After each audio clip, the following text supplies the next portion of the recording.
Thank you, and welcome to Tuesday, April 23rd, Select Board meeting. Agenda is as follows: community input, appointments and resignations, fiscal 25 budget and town meeting, fire station renovation goals discussion, 2-year road maintenance plan, 14 SD Road sewer agreement, TA report, cemetery deeds, minutes and warrants, liaison reports, and community input. We sometimes take items out of order, depending on how our time is going. And the rules for community input is that individuals have a 1-minute limit for their remarks. We always ask that people, if they need to tell us more than can fit in 1 minute, to please write us an email, which would then be attached to our agenda packet. And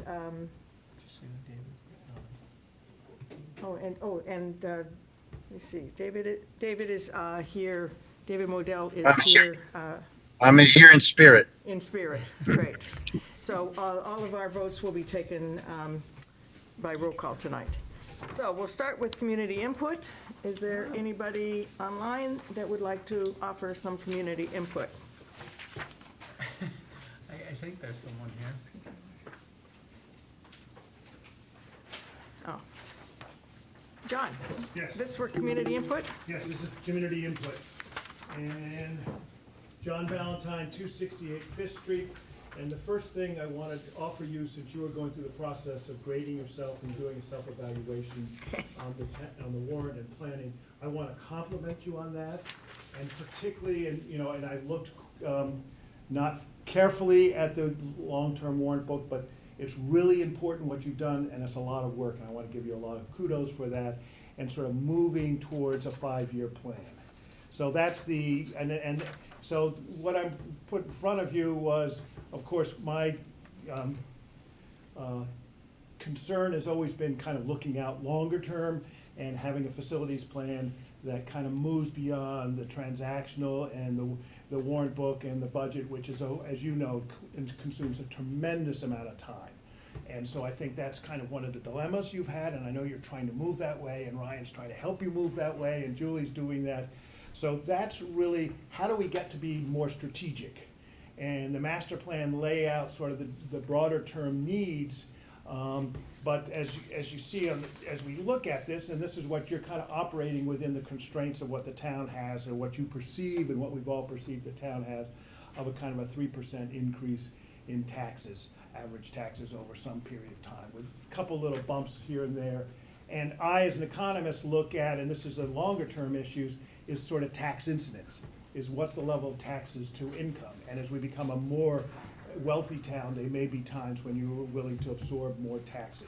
So that's the kind of dilemma we're looking at. The more important part, and this is, and then I talked to Jerry Lehrman about this, is how do we get beyond all the different sort of silo perspectives? And I might happen to be involved in 4 of these efforts. Jerry, I think, is involved in 5. Whether it be the bog house and worker housing, the fire station. I'm also involved in the community center and talking to the school about Highland and sort of longer term issues in Highland. We need to sort of integrate that. And I suggest, and I know the town meeting suggested, I'm probably going over my 1 minute, and I apologize, thinking about how do we, either we use the municipal facilities, maybe break it apart as one part that's saying, how do we think out 5, 10 years? And what is the sort of staging of putting these things in place? And on that committee, you need to have an architect. Yes, you can use house doctors to do things, but you need to have people do that, sort of looking out longer term, that you guys do that and it's presented. And I think, so you've got to say, we've got this tension, which is clearly here now, but we've got to really think, when we're a town of 6,000 plus, how do we do this and how do all these pieces fit together? And so that's what I urge you to do and think about. And that's not easy, and our world's getting more complex, and it's going to be more complex. The Housing Choice Act is obviously going to do it. We've got all the climate change issues. We've got everything happening, and that's what we need to think about 5, 10 years from now, not just next year. How do we get the fire station built? So that's my comment, and obviously, I'm glad to help and work on that. Thank you, John. Thank you. Is there anybody else online? Christina was just here, but I guess she went home. Okay, online. So, seeing none at 7:05, we'll go to appointments and resignations.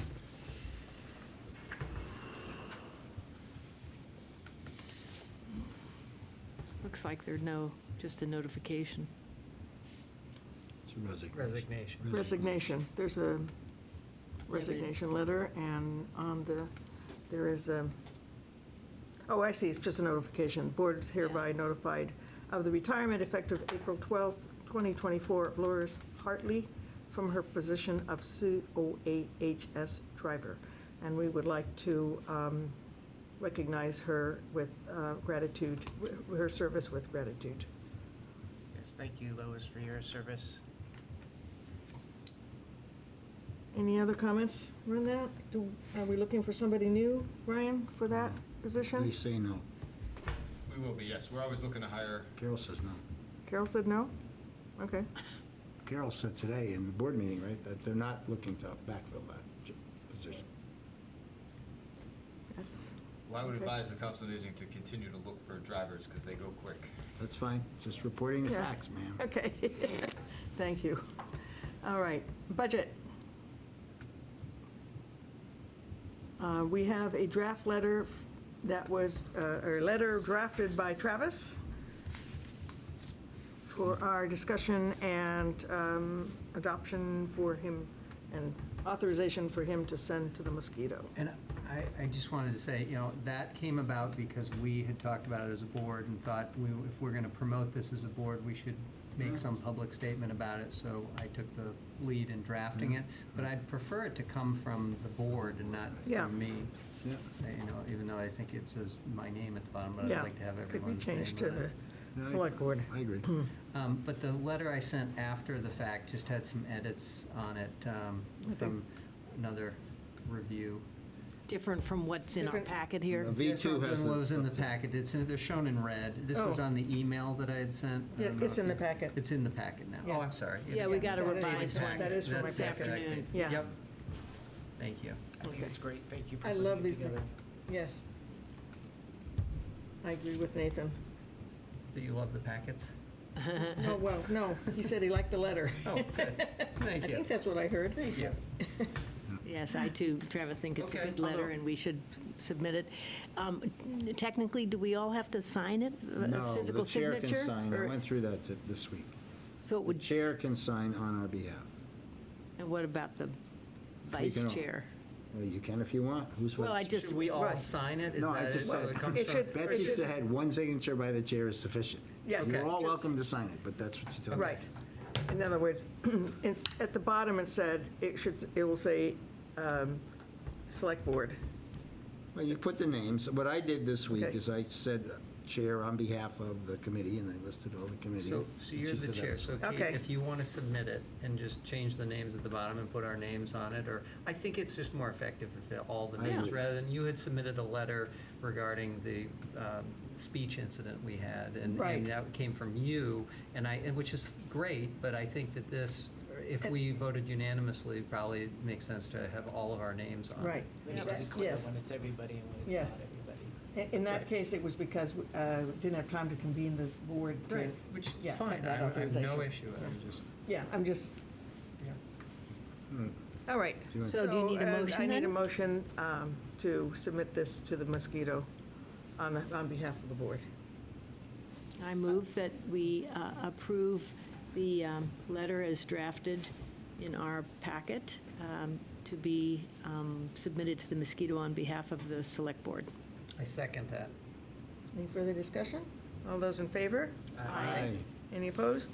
That's unanimous. I'll take care of that tomorrow. Thanks, Travis. Actually, it should have been done, well, it'll be in next week's, that's early enough. Okay. You can, yeah, Tuesday. that's Because we don't have to rush this through. That's right. It's Probably timely. would take it, but. Well, yeah, it's not worth imposing on her for this. Um, Okay. While we're on this topic, though, is there, I know that we have some information on the town website that's part of the town meeting, or not, No, I guess it's more, is there a section on the town website about the ballot, the town elections, that has any information about this proposal? I haven't looked specifically at the town elections. It's a little tricky. So the ballot is available on the town website. And I was going to walk you through some of the advertising we're doing for town meeting and information.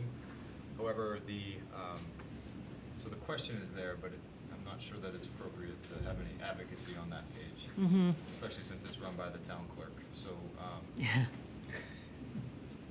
trying to think of ways that you could promote it. We could send it out as a blast that these are the election questions, but that's all the town can do. So, yeah, my question then would be, what, is there more that we want to do in terms of providing information to people through various avenues? There's been a little bit, for those of you that follow City in the Woods, there's been some discussion recently on that site, and there's been reference to the Town Governance Task Force report on that site, as well as in Travis's letter. But, yeah, what more do we think would be appropriate in terms of providing information in advance of the town election? Well, we're endorsing it through this letter, right? So we're Correct. endorsing it. Brian, I realize the town can't take a position, but can the town report facts? Facts are, it passed at a town meeting vote last time. Facts are, the Town Governance Task Force recommended it. Isn't it okay to link those things? Say, would that be considered advocacy, or is that just reporting the facts? I think we can say it's a ballot question. Well, I know we can say that. He's saying, So the law is you can't use town resources to advocate for a ballot. So we can't advertise, we can't buy a paid advertisement for that. You can't say the select board endorses using any Right. taxpayer dollars. Right, got it. So We can do this letter. maybe, do you want to amend the letter? You've said it kind of in the letter, right? You've already said it in the letter, so that's all you can do. I'm right? stating our position, and it's going in. Well, the you also public, buttressed and- it with I don't have that in front of me. Yeah, but the town you- governance you report. mentioned the governance report. Yeah. And the link to it, so. Which is a good thing. What we What could- about other boards and committees, though? Enlist their support. you mean? Yeah, considering this and taking a position on it. Which, and again, they'd have to Which somehow ones? publicize their position, Yeah. because it won't get discussed at Yeah. town meeting. I think it'd be better if we did a forum or an agenda item around this, invite people to attend that for further discussion, as part of a hearing around, are we going to do another hearing around our warrant before We have one more meeting. we have one more meeting? Should we do that? Around the budget again, another primer? So there is business, the department revolving funds, we want to go over that with you for the motion that's going to be made at town meeting. Everything else is pretty much said except for the dollar amount for transfer to capital stabilization, but I don't think that's that controversial because it was discussed in context. So you could add the ballot questions to a town meeting / town election discussion at the next select board meeting to capture that. And maybe, and rather than discussion, make Public it comment or public- well, it's not for public, Or for public- outreach. Yeah. For, and Into community information and. Information, or? Well, and then you may want to revise the letter to say that. To that in add. the letter. To add. Add that to the letter, that on our such would and be such smart. agenda, we invite everybody to come to talk about, to hear about the warrant, articles, and the election. I authorize you to do that. Okay. You can just, unless everyone. That's fine, I think- Just have that at the end. I approve of the chair taking editorial, Okay. taking your editorial. Yeah, I think that would make some sense. Yeah. Sure. Okay? Sure. All right, and then note to us, Ryan, for tomorrow, is that we put that on our next agenda, and we'll fix the letter tomorrow when we're at our, You have a whole week almost. Yeah. Monday afternoon. yeah, well, but I'll do it tomorrow. Get it off your desk. Yeah. I have a very short memory and very narrow bandwidth these I'm with you. days, so. Great. Okay, great. Anything else about, would you like to let us know anything else around the warrant and the I would. Yes. So the, budget and town meeting?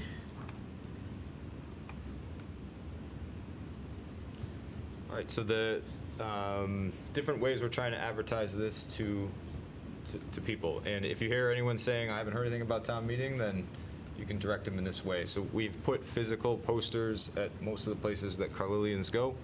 It has a QR code so they can bring them to this exact page, which is found here on the website.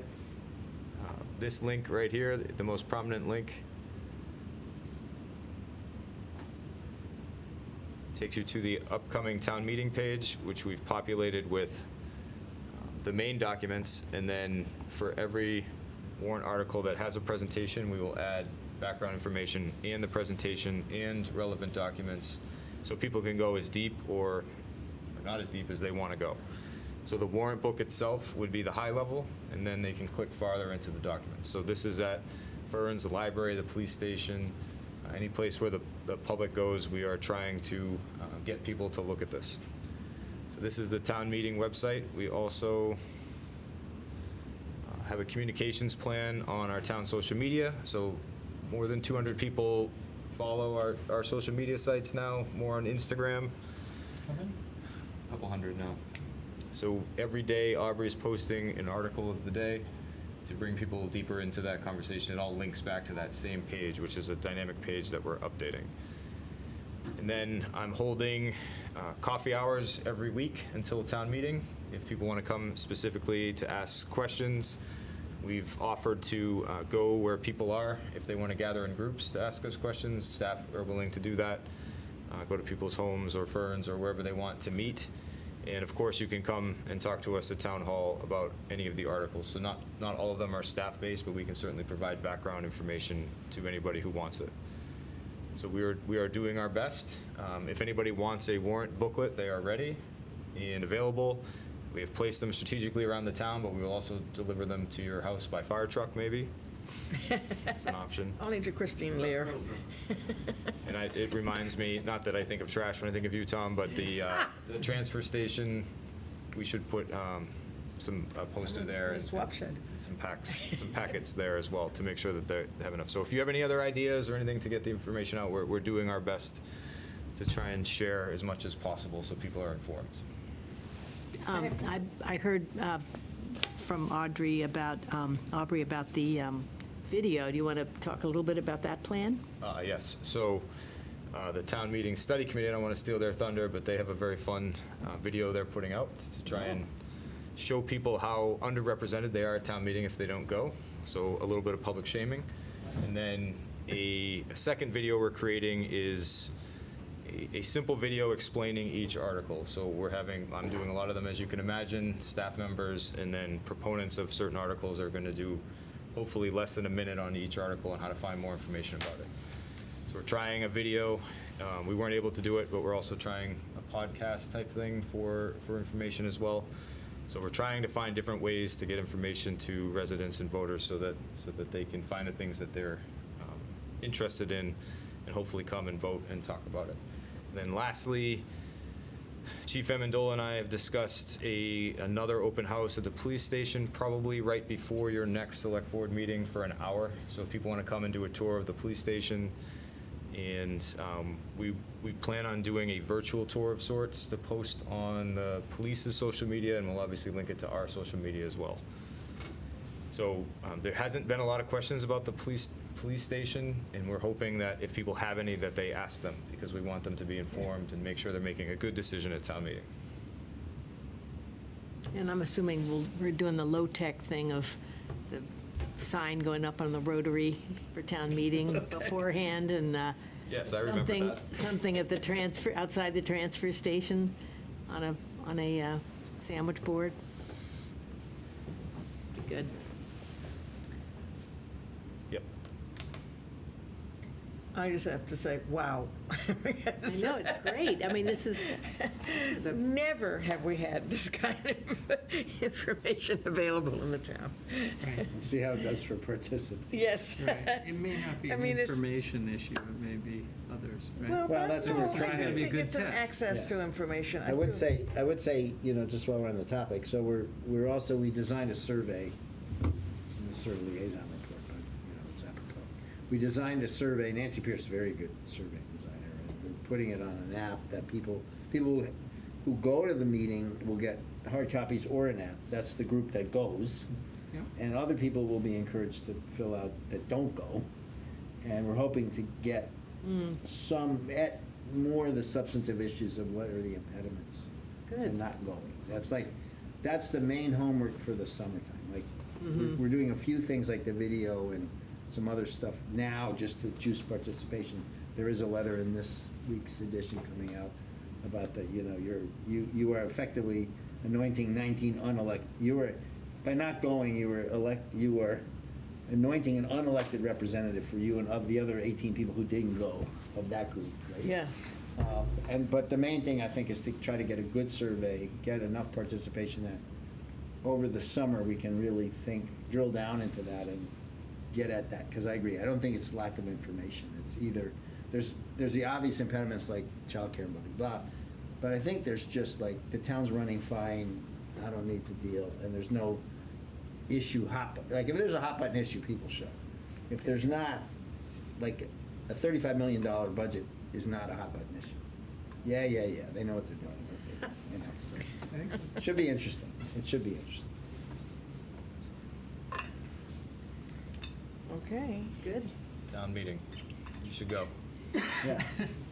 Thanks. Otherwise, we're gonna send the ex-Marine, not Marine, Army, what were you, what was your? He's looking at me. Yeah, you, yeah. What? Army. I know it's Army, but it's like, what's that, MP kind of thing? Were you like an MP? Oh, yeah. Military Oh, makes police? sense. Yeah. So the, I Yeah. can say it. Just a couple changes, and I think you know this already because it was reported by David, but you will be on the stage. Yes. This- People wanted that, so, and then the Finance Committee did recommend all of the warrant articles at their last meeting. So they dug in deep, and I thought they did a good analysis as well, and have recommended all of the articles that you recommended. So that is something you haven't been updated on, but that happened. Great. Did they hold a budget hearing? They did on the 17th. And did they have any participation? Yeah, I was there. I don't think that's what Barney meant. Well, I know that's what I know what Barney meant. I'm just telling. There was one other person from Aberdeen Way, Drive, yeah. I don't know who she really is. I Yeah. just looked her up to see, you know, if she was a resident or Okay, whatever. just, And that was it. We'll put that presentation up and advertise that hearing as well. I'm pretty sure there's a video Yeah. put up that people can watch it, you know, good. whenever they want. It's great. All this effort is tremendous. Thank you, and to the rest of the staff. Okay. 7:24, I don't know if there are going to be people coming in at 7:30 for this fire station, or if we should try to fill in with minutes. Or the cemetery deed. Or the cemetery deeds. Let's do the cemetery deeds. Number 8. Keep on doing the same. Page 129, if you're working off the Yeah, packet. no, I'm doing this. I know you don't, Kate. Do you want me to make the motion? If you have it up, that would be great. Move. I move to transfer land in the public burial ground at the Green Cemetery described as follows. Deed 820, Lot D 335, Grave 1, to Edward Connors, former resident. Is there a second? Second. All those in favor? And we'll be sending these around to you for your signature.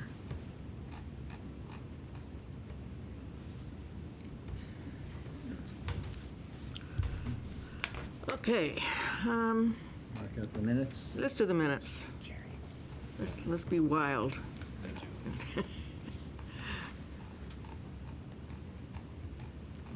Let's see. Minutes. We only hit the April 2nd minutes. Is there a motion? I move to accept the minutes of Tuesday, April 2nd, as in the packet. Second. Were there any amendments anybody wanted to offer? No, I submitted my comments and Yes, they were included. incorporated. All right, all those in favor? Aye. Any opposed?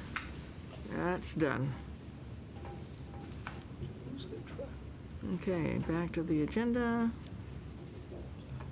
All right, I think that's close enough to 7:30. We'll go on to the fire station renovation goals.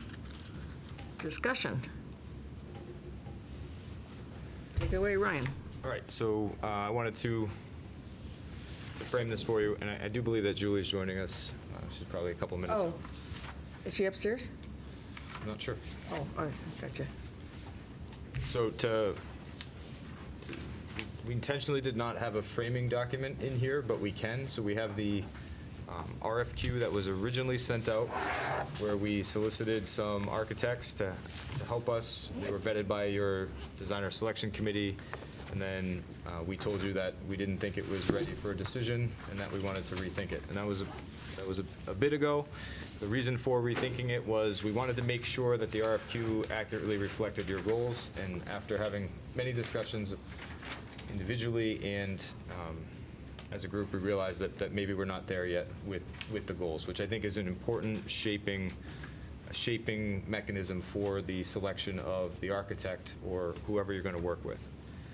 So I sent some notes out today that I will share with you now. So to help the discussion, I think you need to think about Yeah. costs, right? So the maximum cost you're willing to support within the 5-year framework of taxes, 5 to 10 year that John was talking about, and the tax impact of this decision, which we can show you with any tools that you request. Your thoughts on the goals of the project. So what are you trying to accomplish? So far you've stated that you would like the Carlisle Fire Department to stay volunteer as long as possible, and then heard from the chief on why the programming that he's recommended matches that goal. Additionally, other goals such as safety, gender parity, and others that are things we're considering with all buildings, but specifically some of the problems at the fire department.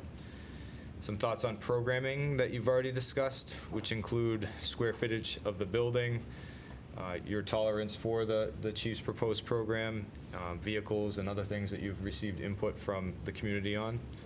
And then your thoughts on a timeline and process. So if this is going to go before taxpayers and residents at the next town meeting, then that will certainly dictate a certain amount of speed in this process. If that's not the goal, then a different timeline would be necessary. But if you do want to bring it to the next town meeting, then there are certain benchmarks that we could explain. Then lastly, there's been some conversations about the process that I would like to highlight to you and hopefully have you discuss. So one of them is the RFQ process that we already went through. So this would be sending out to any architect that wanted to bid on it what you believe would be the qualifications necessary for that architect to accomplish this project for you. So the more detailed you can be with that RFQ, the better. So if you include things like cost and goals and don't do's, then architects who want to do your project will likely respond, and then you can interview them. You could have a designer selection committee for that, or you could just have the final architects come before the board, with some members of the community here, so that you can vet out the candidates. You can do that in either way. There's also another process.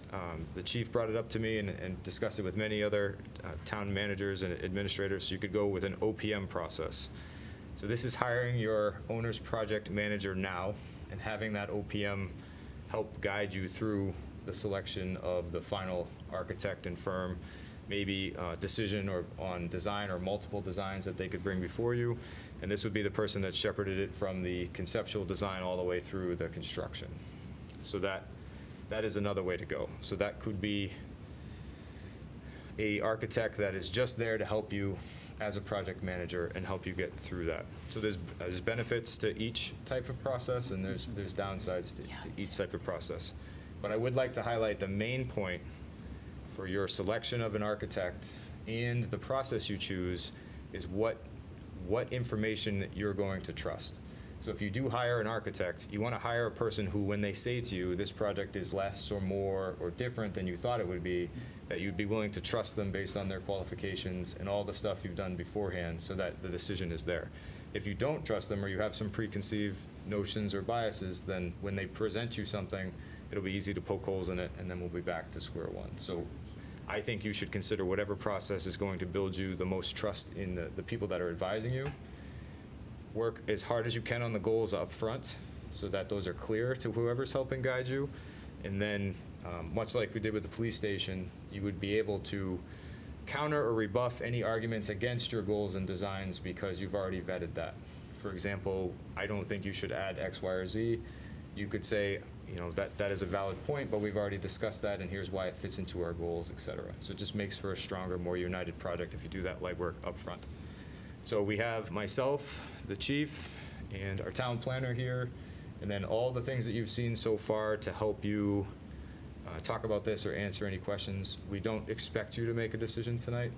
That would be great if you've finished it all in the next half hour or so. We'll design it too. Yes.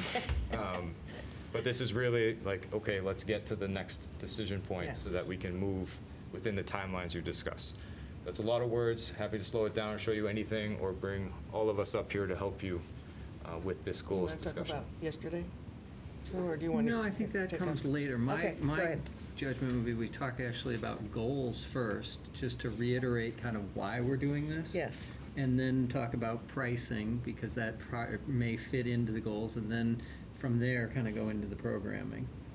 If I were, but Okay. you're the chair. No, so you look like you were ready to roll, so I Well, wanted to. I thought about it a little bit, Okay. relative to, well, because I think it's important that people in the community know that this is not just coming out of the blue. We've been through this process. We've had community input. We've had, meetings. We've already heard from the chief on this, and we, looked at the facility itself. We've looked for alternative facilities, depending if we needed one, but really getting into why do we need one? And I think we talked about this at the last meeting that we had talked about the fire station, is kind of narrowing it down to 4 primary things, which was one, right now, the protecting the health and safety of the firefighters, because the decontamination, they don't have proper decontamination areas for their equipment. And so that's an essential thing that needs to be added for protection of our citizens and our firefighters. The second would be more on the gender equity side of things relative to the changes in the makeup of the force itself. When it was originally built, the fire department was only all male, I think. And now there's, I think, 30% of chiefs here approximately. Right now, it's more like a quarter, but 25% female, and we have one single set of showers and bathrooms for the entire force. And, there's probably time to evaluate that and say if that's appropriate. The third is talked about truck storage, and I think that, in my mind, that's something that is still kind of an open issue relative to what is the volume of truck storage. And I know the chief has his ideas, and I think we should, evaluate those and weigh in on what do we need to store in the facility, and obviously what the facility is going to be used for but that goes into the fourth kind of rationale behind this, and that's the workforce attraction and retention. So attracting firefighters to the force and retaining them. And the chief has told us how that is becoming more difficult, and he's looking out kind of over the next 5 to 10 years and trying to evaluate how do we keep an on-call fire department. Now, we could back up even further and say, do we need an on-call fire department at all? But I think that we have kind of settled that at this point in time and said we want to keep that. It's in part of Carlisle's fabric, and we are the only group around, and we are the only town in the area that does that. So I think that those are kind of the underlying reasons why we're attempting to do this. Now, are there any other thoughts on this? Yeah, I think it's a good summary. I believe that items 1, 2, and 4 are kind of all of a part, right? I mean, Health some and of it. safety, gender parity, and what's four in your mind? Workforce attraction. Yeah, I mean. Workforce. They want to feel like Maintaining it's healthy, they workforce. want to make sure there's equity. Yeah. I mean, they're all pieces of the same workforce. Sure. So there's the, kind of to cut it a slightly different way, they're sort of the hard requirements of the operation of the fire department, and then they're kind of the more holistic, maybe. Some of them, including safety, might be in that bucket. But there's things you have to do, like to get to operate a modern fire station. Right. And there's other things that would be good to do for the broader goal, like you say. My question, I guess, is maybe for Brian is, have you surveyed comp towns around Commonwealth or New England who are of similar size maybe and have on-call departments? And what are they doing to facilitize now? To an extent, it's more juristic things that I've seen. Like I said, one of the things that's different about us in terms of not having, in terms of kind of the equipment we have and the number of people we need, is a little bit different in that we don't have towns around us that can necessarily help us within a short period of time in terms of water supply. So that's a bit different. Other than that, most of the towns that are more like us have 3 to 4 full-timers, so that's a little bit different. I think, one of the things we just don't have is any office space of any kind. There's my office and that's it.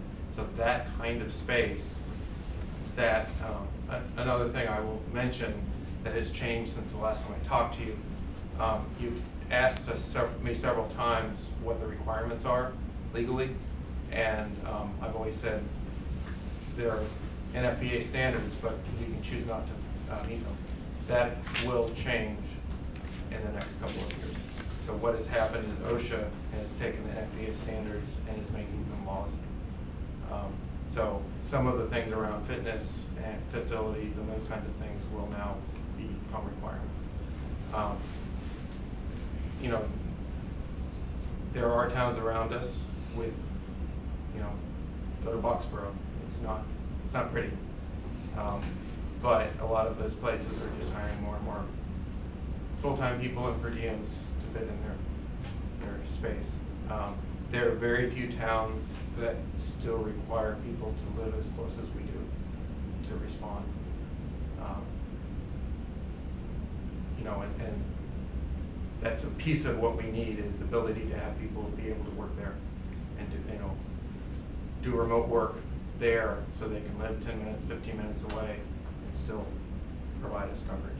So, long answer to your question, I don't have specifics. The towns the Sherburns, have much newer facilities. Many of them have more than one station. And they have many of the kinds of things we don't have. There are towns like Foxborough that doesn't. They have the office space and things, but it's not something that would attract anybody, I don't think. So when you say Boxborough's not pretty, it's under capacity, it's under size? They have some office space, things like that. It is not something I think it would be very attractive to anybody to work in. And the requirement to live, are you also saying, Brian, that if we had a more comfortable work environment, you could say you can live elsewhere as long as you commit to being there on your shift, essentially? They can be anywhere as long as they can respond within 4 or 5 minutes. And Okay. we happen to have a place that they can do that. Okay, I see. There have been people who come and want to do that, and I show them, here's Yeah, the they don't, kitchen, right, yeah. and here's the tent, and, That's it. Okay. and I don't usually hear from them again. So, Yeah. my guess is that's part of our future, Yeah. is having people who are willing to work remotely and can do that. Okay, thank you. No, I think Travis summarized it perfectly. Nathan, can you speak up a little? I think that Travis summarized it perfectly. I think that those are the 4 that I would highlight as the priorities. And I think, I do have, I do just want to make sure, because it's very, very expensive, that the space that we're creating, what we're putting in that space, it's really important that that's what goes into that space. And that, it just seemed like a lot of space, so I just would want to make sure that that was being looked at. But, I think that's exactly what we talked about before, and if those remain my priorities. Okay. Barney, do you have any? I think that the health and safety, gender parity, and the recruitment and retention of an on-call workforce are key. I do have some questions about the truck storage, not so much, I don't think we should address that, but just about how much space we need for that, what vehicles need to be stored, et cetera. But I'm comfortable with those as overarching goals.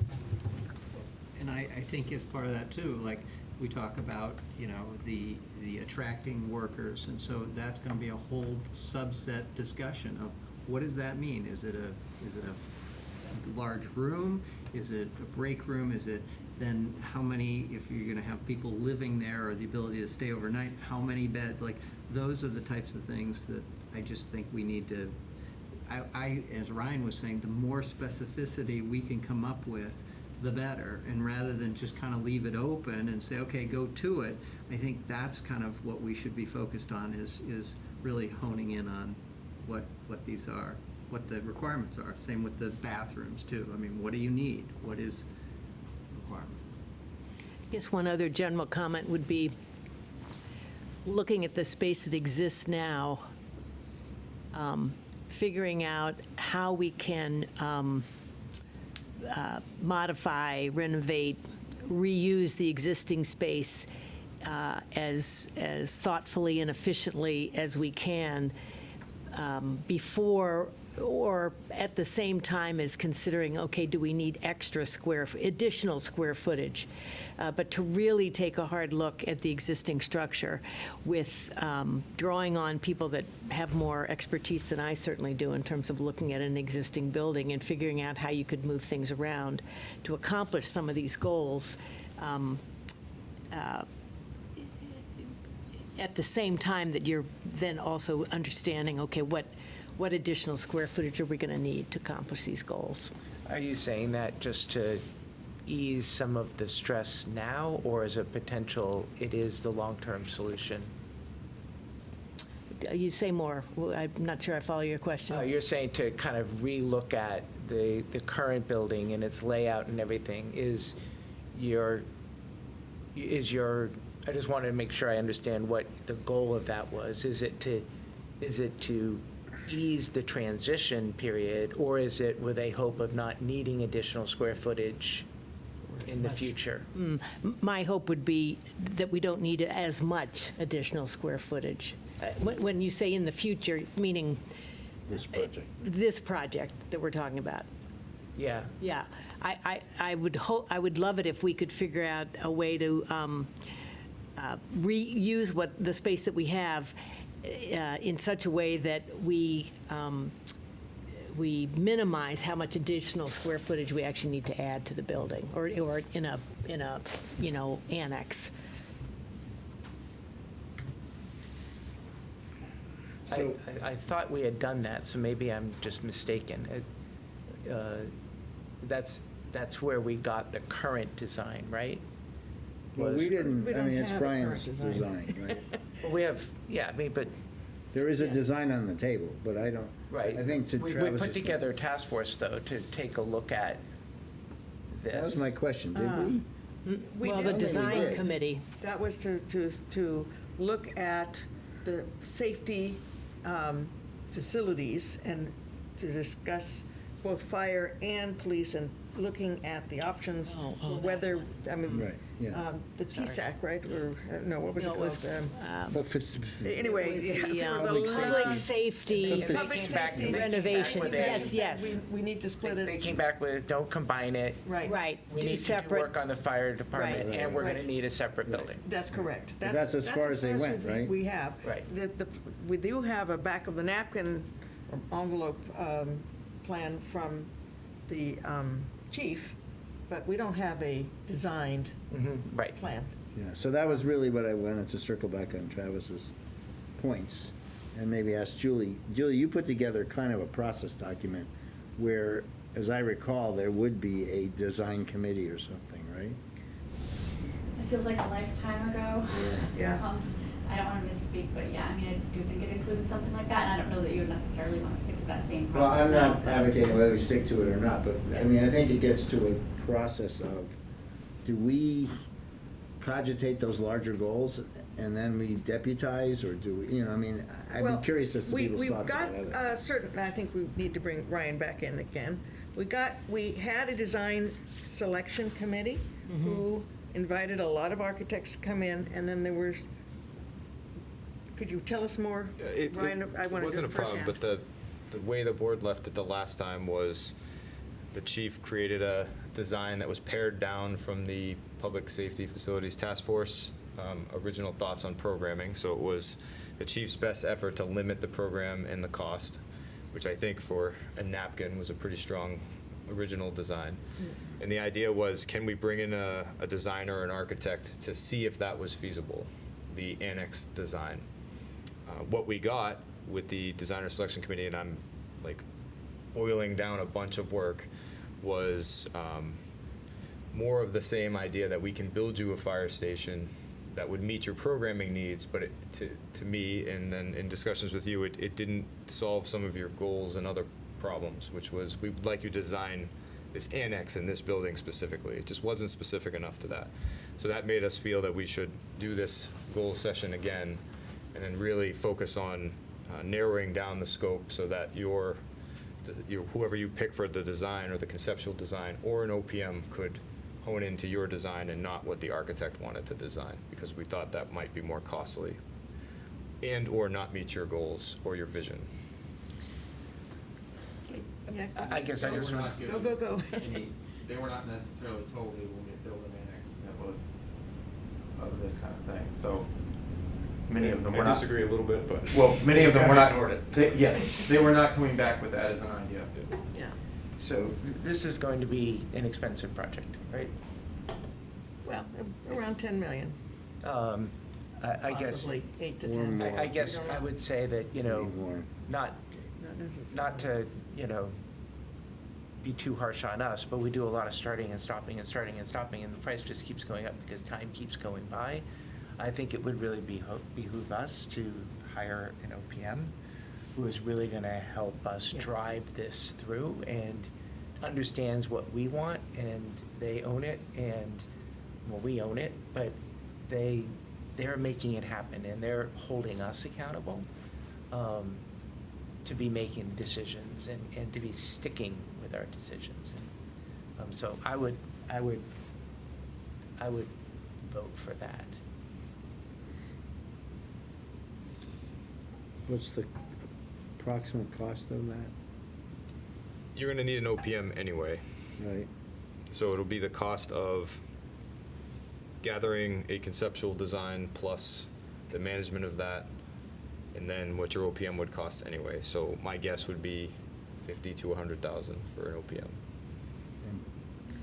I And the think di- one- oh, go so- ahead. go ahead. What I was just going to say, I think one advantage of an OPM is that, we receive a lot of this information, and we don't really quite know what to do with it, Right, because they would know. none of us are architects, and And we... we're not doing it full-time. And we're not doing it full-time, and I think it would be easier to trust that information. Yeah, I if don't it- disagree.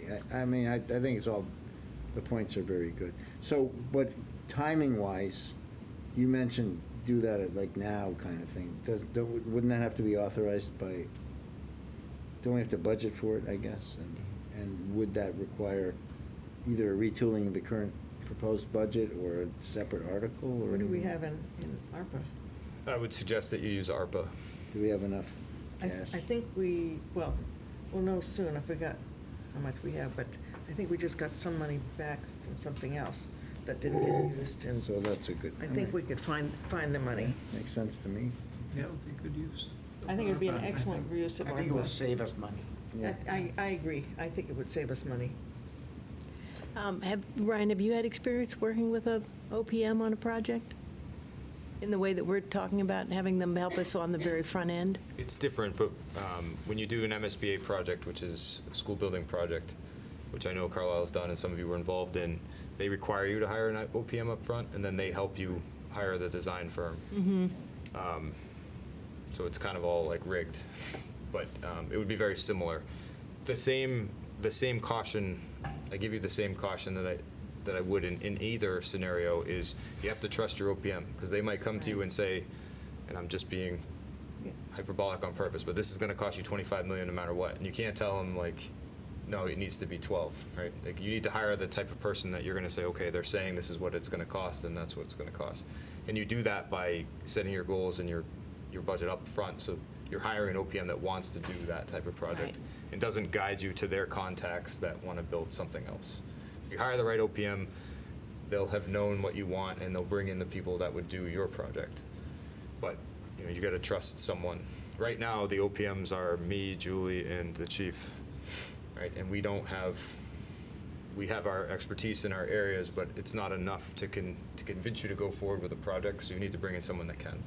And I'm assuming that there are people in the world, in Massachusetts, that do this for a living, and that we Oh, yeah. would be able to Oh, yeah. find some good candidates. Most architects would want to be your final design firm, because there's more money in that, but there are plenty who would take the smaller project management goal and run with it. And there's some that just do that. Without, able to do it without trying to steer you toward hiring their firm for the actual project. If you're very clear with your goals up front, you won't attract a firm that, Is trying to do that. Yeah, there's firms that are Yeah. just OPMs, right? Yeah, and You there- want somebody who doesn't have a dog in the hunt. Right, that's what I'm getting at. there's OPMs that want to do big public safety complexes, and there's OPMs that, I would call them scrappier OPMs, who work with smaller towns that want to Uh-huh, okay, put together a nice, but, you know, cheaper right. building. Aren't trying to do the huge, big bells and whistles, get on the front Yeah. page of Architectural Right. Digest. That's Got it. exactly right. Okay. We want We back. need- You Yeah. do, but, Yeah, No, I don't. you know, they're not going to have the same, you know, portfolio, Yeah. right? Which the bigger architects would attract you because of their qualifications and their portfolio. yeah, right? So you yeah, know, you're going to have some trust in a Right. smaller firm. But as Ryan's pointing out, the budget of it is something that we need to figure out up front if Right. we go this direction. So we gotta give The some- budget of the politically and- OPM or the budget of the project? Of the project, of a the rough project, to idea. give it as part of the scope Guidance. of the, Mhm. what we're doing. So you attract somebody who is ready to work with you to meet that budget. Right, and Yeah. they may come back and say, it's Right. $25 million no matter what, and so we would have to evaluate that, and if we don't think that's acceptable, then either shrink the project or do something else. Yeah, yeah. It's not And- going to be 25 million, by the way. No, that's no. hypothetical. Yeah, it's hyperbolic. 24. I see that Tom Ballard is here, who was on the Designer Selection Committee, and Tom, I wonder if you would feel comfortable commenting on your thoughts about the OPM versus the RFQ process. Yeah, my honest belief is that if we go that way, we'll be in the same place we are right now 1 year from now. That, you know, if you look at the work's been done to date, both by TBA and by Roberts, kind of two ends of the spectrum, one which is a minimalist approach, one which is a maximalist approach, and then Chief Sorrow is trying to get a floor plan in between those two. If I had $100,000 I was going to spend, I would commission 3 actual design studies. One for HKA's structural steel integrated building approach, one for an annex with a contractor interested in doing that, which we had in the 7, I believe. And I'd also commission Triumph Modular to do a modular approach, get those 3 real designs done, meeting the chief's program requirements as indicated by his napkin, if you will, and the work done by Roberts. And a year, and you know, before next town meeting, I think we can have one of those to select from, go to town meeting and say, hey, here's 3 real designs we looked at, this is the one that's most economic or best value, whatever, and can we do that? I honestly believe the problem with the OPM is, if you get the right guy, great, but it's just as probably you're gonna get the wrong guy, and we're gonna be sitting here a year from now, and he's gonna say it's $20 million, and I don't care what we say now, I'm not gonna believe $20 million, because I know it can be done for less. I know where you folks will be at on that, but to me, that's a recipe for a delay, honestly. That's my thought. Julie, do you have any comment on this? Not really. Okay. Kind of agree with everything I'm hearing. I mean, can interview some firms and see whether you like them. Tom makes a good point, but I think the other side is we don't have the internal expertise. Mhm. To what? To get To three proposals? evaluate, To get 3 proposals? well, we could get 3, that we have we have the expertise to RFP anything. Well, To evaluate what comes back is the hard part, right? could we not ask the OPM to do that research for us on the 3 different, Approaches or? Approaches? Yeah. I think that's exactly it. I mean, I think we're asking the OPM to do the work that we're asking the 3 in this room to do now. But we have so many other things that we also want them to do. yeah. But we want this to be moving forward quickly. Tom, I understand completely what you're saying. I see this as something that is going to propel it forward faster. Sure. Yeah, I agree. The chief may want to say Also, when I have talked to OPMs, it is their belief that they figure out kind of where you want to go, and they find the right people. In other words, Right. I don't necessarily know the architects that will do a $10 million building. I know, I can tell you architects that make really good buildings, I can tell you architects that have been made not, but that's what I believe that some of the expertise of the OPM can give you is, they will go to get these designs from the people that will give you, or more likely give you the designs that you're looking for, in the range you're looking for. Whether that's true or not, that's what they believe. Some of them I talked to. I do like Tom's point about though even defining it with like a modular option in a, stick build or however we do want to describe the, and then what, an annex option, or is it also, to Barney's point about reusing the structure, I think one of the Yeah. things we were talking about is looking at, could you use the existing structure and build on top of it or something like that, but I think we've We investigated ruled that out, yeah. We ruled that out. Wasn't, Well, doesn't meet the. It has to do I with don't the think it's culture. ruled out. Does it? No? No, I Oh, don't think it was ruled out. okay. Yeah, and I don't think that within OPM, we're not starting over. No. Right? We still have these things, we still have these ideas, we're still going through them with the OPM Yeah. and saying, okay, But you're spending $200K then, because if that OPM says commission 3 design studies, it's $100K for him and $100K for 3 studies, so it is more money. Maybe worth it, but. Really having an expert to guide us, and as you said, because otherwise we have Ryan and Julie and the chief basically spending their time doing it, and they're trying to do a lot of other things for us, so it's trying to get the resources. Right. And then when they come back to us, we sniff around it because we're not sure that of the results, and that's not fair to them.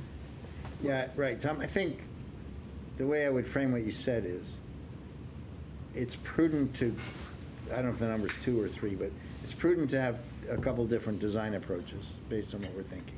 So that 100,000 or whatever it costs, we do whether we have an OPM or not.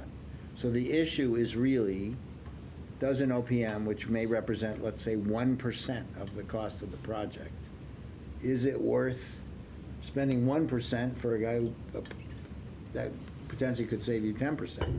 If you get the right guy, absolutely yes. Right, If you get the okay. right guy. So it's not like 100%. The first 100 to get architects to work designs is probably regardless. And then we're back to, will an expert help save us money in the long run? I think we feel, yeah. Yeah. And what I'm hearing that is, definitely makes a lot of sense to me is that we don't have the expertise on among our town staff. Wouldn't expect to have it, given the nature of the work that everybody's doing in terms of our town staff. So we're looking for somebody that has that expertise, that has that experience, that has those qualifications, that's going to, right, help guide us in the right direction. So we're making good, smart choices based And on. keep us moving forward. Yeah, Yeah. yeah. And- So I support the idea of an OPM, and I think it just, to Tom's point, just really do our best due diligence to make sure we, end up with a couple of candidates that really do understand what it is we're looking for, and that we think it can do a good job for us before choosing. So we maximize the chances of getting somebody good. It'll do what we want. If we go this route, I think then for effectiveness, it might make sense to have our town administrator, run that process and for us, and come up with a couple of candidates that we look at, or do we trust that? I think, just to shield Ryan, I think it should be our decision, and we hire we choose this person, and we commit to trusting that person. I mean, we all trust Ryan, there's no question about that. I'm saying, But- but multiple candidates, and then bring them Multiple- in, and bring then them in bring them and- in and have the and- select board make that decision. Absolutely. This is an RFP, so we'd certainly have to narrow it down, but I do agree that you have to trust this person. This is basically going to be a staff member for you for this project, so. Right, Yep. yeah. Us and the chief, obviously. but- Yeah. So what do we need to do today? So I think it would be nice if we just make a decision that we're going to go with the. Do that as a motion? Yes, I OPM. yes, We go with an I used OPM. to with an O. So and we're that's- gonna RFP for an OPM? Yes, So to direct. We can bring you a, PDQ, yeah. bring you a sample. We have that direction. You still need to talk about cost, other- yeah. programming. Okay. Yeah. Good, so, but we- that's one decision we've made, right? Okay. You know what, just for peace of mind, could we have a motion? Well, do you and want a to vote? combine it? So that's in. Do you want to combine it with what we decide around the cost? cost We've got and goals, right, but Okay, do we fine. want, and then I we just do I just one- want it Yeah, make it a formal, formal so that we Decision. can go back Yes. to the tape and Yes. say, yes, we made that decision and that's the way we're Right. going and nobody Right. gets to flip-flop after that. yes. Okay, all right. So cost. I would say that we learned at Triumph that it's possible to do this in the $10 million range. So Triumph is a modular company that Julie had contacted. They had built it's kind of similar, different in some ways, a fire department annex in Chelmsford, where it was an existing building and they attached modular structure to it, sort of a unified way. It's not quite the exact same project, but an example. We went there and they did a presentation on their capabilities, not our project. So in many cases, what we learned is they design something for you, and then you go out for an RFP, and they can kind of serve, you still need an OPM, and they didn't quite understand that, but, or they can take your design and give you some options. It's a option, it's not the only way, but anyways, for people who don't know what Triumph is, that's what they do. Yeah. So we might say to this OPM, once we hire somebody, that we want them to include, as one of the things they're looking at, somebody to propose a modular approach to this project, right? Yes. Yes. It's one of, yeah. And you're saying that what you learned was that 10 million is not out of.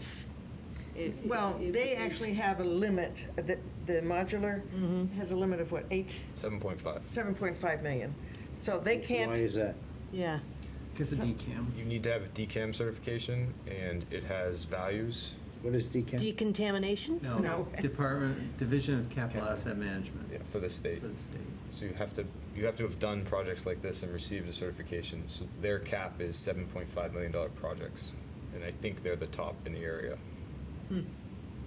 So So they can't do a $10 million building. So you can't do larger projects till you've done a larger project. And you can't do larger projects till you've done. The government. Yes, yes, yes. Yeah, nice catch 22. You can just Yeah. look at it the other way.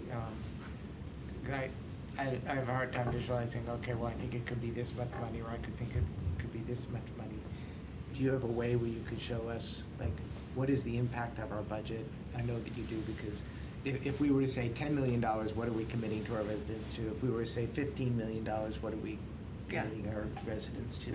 And that way we can Yeah. understand Yeah. how big a basket are we really talking about when we're Mhm. talking about these numbers? Sorry to put you on the spot. Yeah, just give me 1 second. Yep. So just to go back to this Triumph modular for a minute. So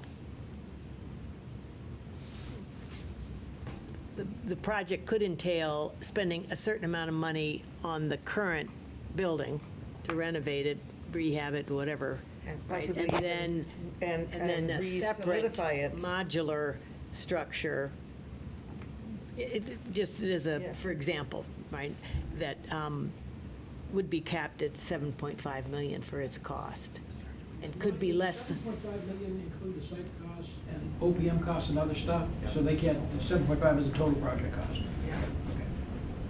But they suggested they could either just do a two-story modular that somewhat like Chief's back of the envelope deal, you know, or they could look into, you know, what's the word? Stabilizing the current building, you know, putting in more beams and To things like allow to that. build And- on top? And plopping another thing on top. huh, Okay. The project that they have done recently and that they touted is the Yeah. Chelmsford Fire Mhm. Station. And that was an original building built, I don't know, in the 50s, I think it was. And they retrofitted some of the building. They encountered some foundation issues that they had to do as part of their site work. But then they made an addition to it that it has brick, and they tried to match the brick as best they This could. is the Chelmsford one? This is Yeah. the Chelmsford one, but the addition is all modular. And Got it. it provided many of the things that we're looking But for. why are we getting prescriptive? I mean, I think, I just wanted No, to we were understand just- more So- what the We're not- modular option So might the be, that's all. modular, the thing it can offer is that it's built off-site and that it can be delivered at a faster time. no, I understand that. I table. guess the OPM that would be an option we would. Right. That's And- exactly and- right. And there are some cost savings that may come with I it. think rolling back into, if we're trying, as I understand this discussion, we want to bring in OPMs, give them some kind of bullet list of our main criteria, Yes. as you've outlined, and a working budget figure. Yes. Just Yeah. Correct. not I the think that- limit is this. but- Right. Yeah, I So, think I this- mean, A target. But this came about, I think, just in saying, okay, we had said $10 million, is that even reasonable? Yeah. Well, yes, it is reasonable. It's reasonable for that approach, We right. saw something Yeah. in Chelmsford that Right. was this technology Yeah. that would Yes. be But I 7.5 mean, million, it's also so we're to- not out of the yeah. ballpark. Sure. Yeah. It's just a Exactly. sanity Well, and the check. OPMs may say you are out of the ballpark. They may. They might. They might, but Absolutely. so what? But But we we won't feel. trust them. Find So out. really, the question for us, yeah, no, the question for us, and I think tonight is, do we feel comfortable budget-wise with 10 million? Well, But we're gonna- and That's right what now, we're we're talking treading about. water, We're talking about trying to that, yeah. give We're Ryan a trying to chance come up- All right, to get his tools up. All right, so assumptions, which you guys love, 30-year borrow at 4% Yeah. of 5 million. So for per 5 million, it's $183 on the current tax bill.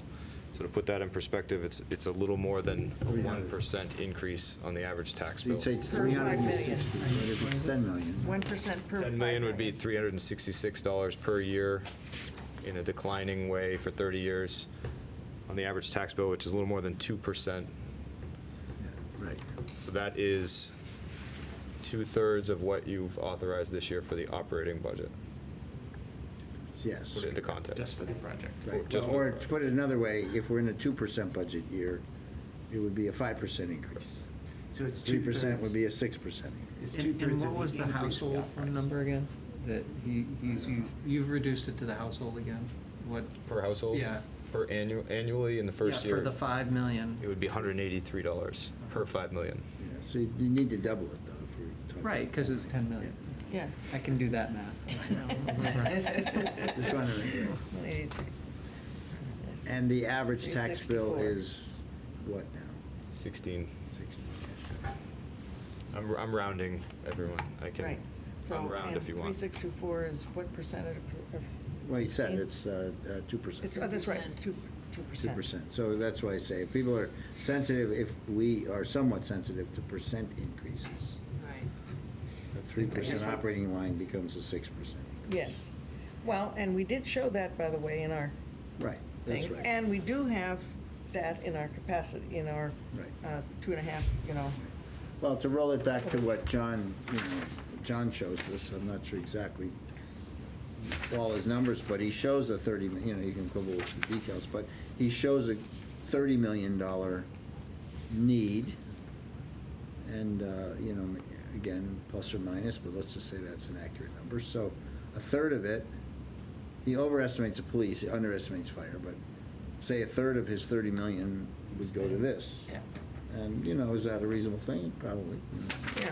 And then this little Well, chart because he that's. doesn't, don't forget, he does not have anything for the DPW in here. No, he Oh, does. Oh, yeah, he He does. does. More things in there. That's why I Yeah, say, he you does can, have you some can, things. you Okay. can There is- quibble with the details, but he's not, I think he's in the ballpark of, Yeah. We're gonna have to figure this out. I wouldn't necessarily take this. No, No, I no, mean, no, we're but I mean, just- he happened to bring Yes, it we in, will. and I think we're gonna hear now about pretty big capital expense on roads that it sounds like Yes, Ryan's figured out a way to pay it out of cash.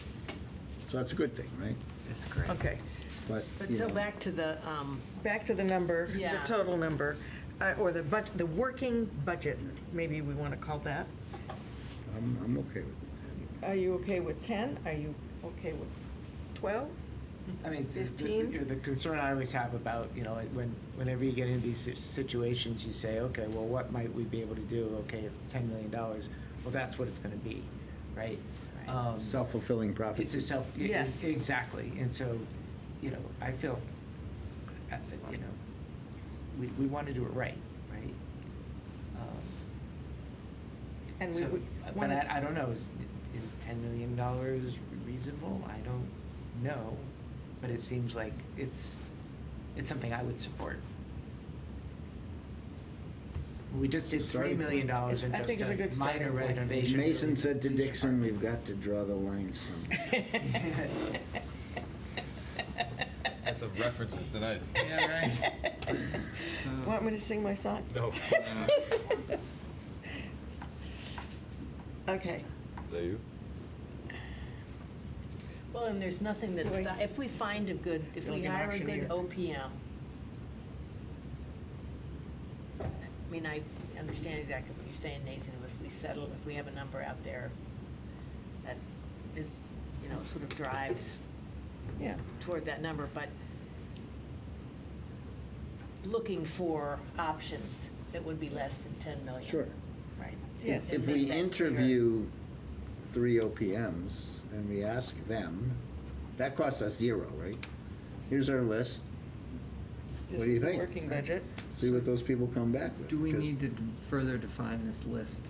And maybe not tonight. The but goals or yeah. the. Yeah. Yeah. It and- should be a and- little crisper, And a but- little crisper as far as, what we think are some of the criteria or, because, again, the number of trucks that are storage, and there are reasons for it, which the chief has talked about, where, the water truck you can't use in the winter because it's frozen, and if we keep it inside, will give us more capacity. That, seems like a logical thing, but maybe, I don't know what's the right thing. I know that they have to take the bumper off one of the ambulances now, and that's not the right thing, so, it's, well, They're really good at it, though. But I mean, I think we've given enough guidance that these 3, the de facto OPM right now, could probably come back to us with a refined. with a draft, I with a think. draft that has, Well, I think you still have to have that working budget number. Yeah. Oh, no, yeah. we'll do that. Yeah, We'll okay. do that. Yeah, but- we're not that. suggesting. with it, but I'm saying, do you have enough to kind of do a draft?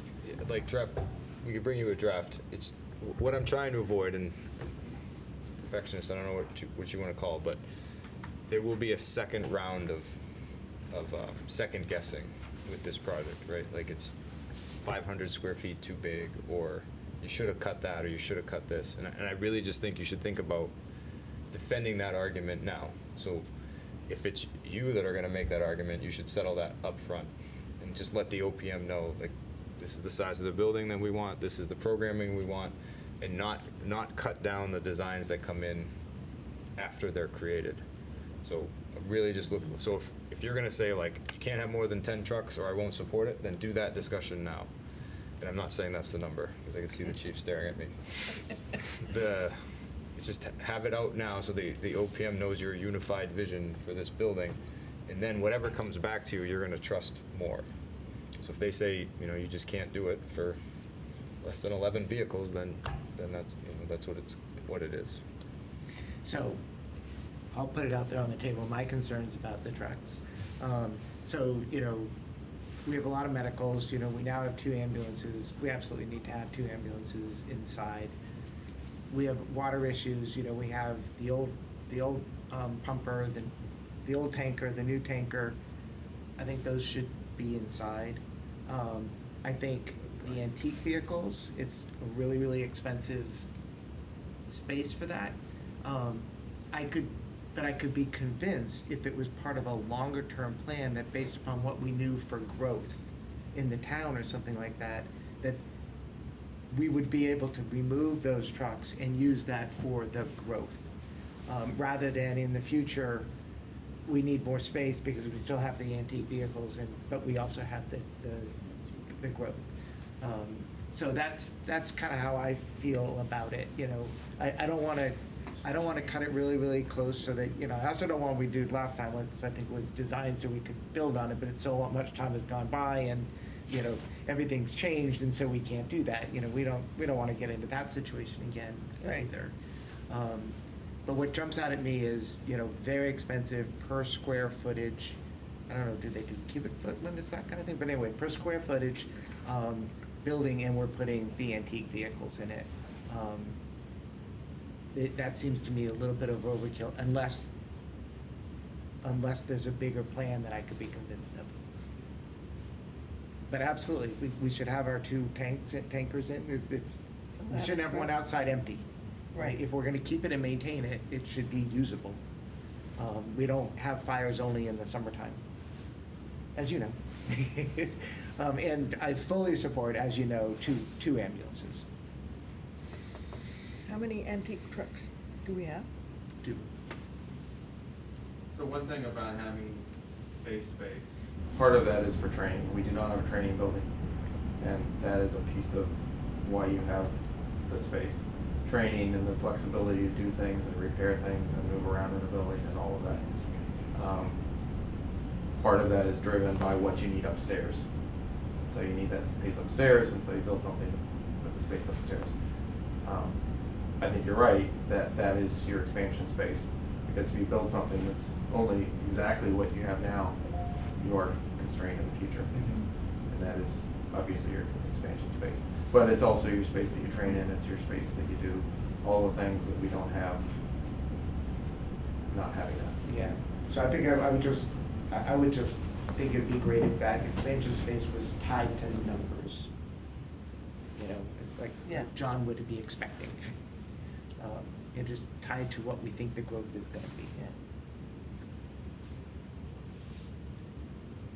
And we still have $100,000 worth of tents there, too. So Thank you for using it, by the way. Yes. So we can bring you, the staff can bring you a draft for an OPM, Yes. remaining decision points, and maybe some funding options for a next discussion. Okay, We should do that soon. All right. all right. And we'll also be adding another voice to still this want a board, motion. so. Just one Do it comment. all over again. Yeah, no. Just one Okay. comment on the budget. What I'm hearing is that there may be some options out there that are less expensive, that would meet our needs. And we don't know that really until we ask and get the proposals. But, so I guess I'd be more comfortable saying in the $5 to $10 million range, rather than saying 10 million. Okay. Because I think we want to send the message that we are looking for something that meets our goals, but we also are very, very cost conscious. I like that. And I'll put that out there. I worry, I don't disagree with you at all. I totally, that's basically you're stating what I started off with.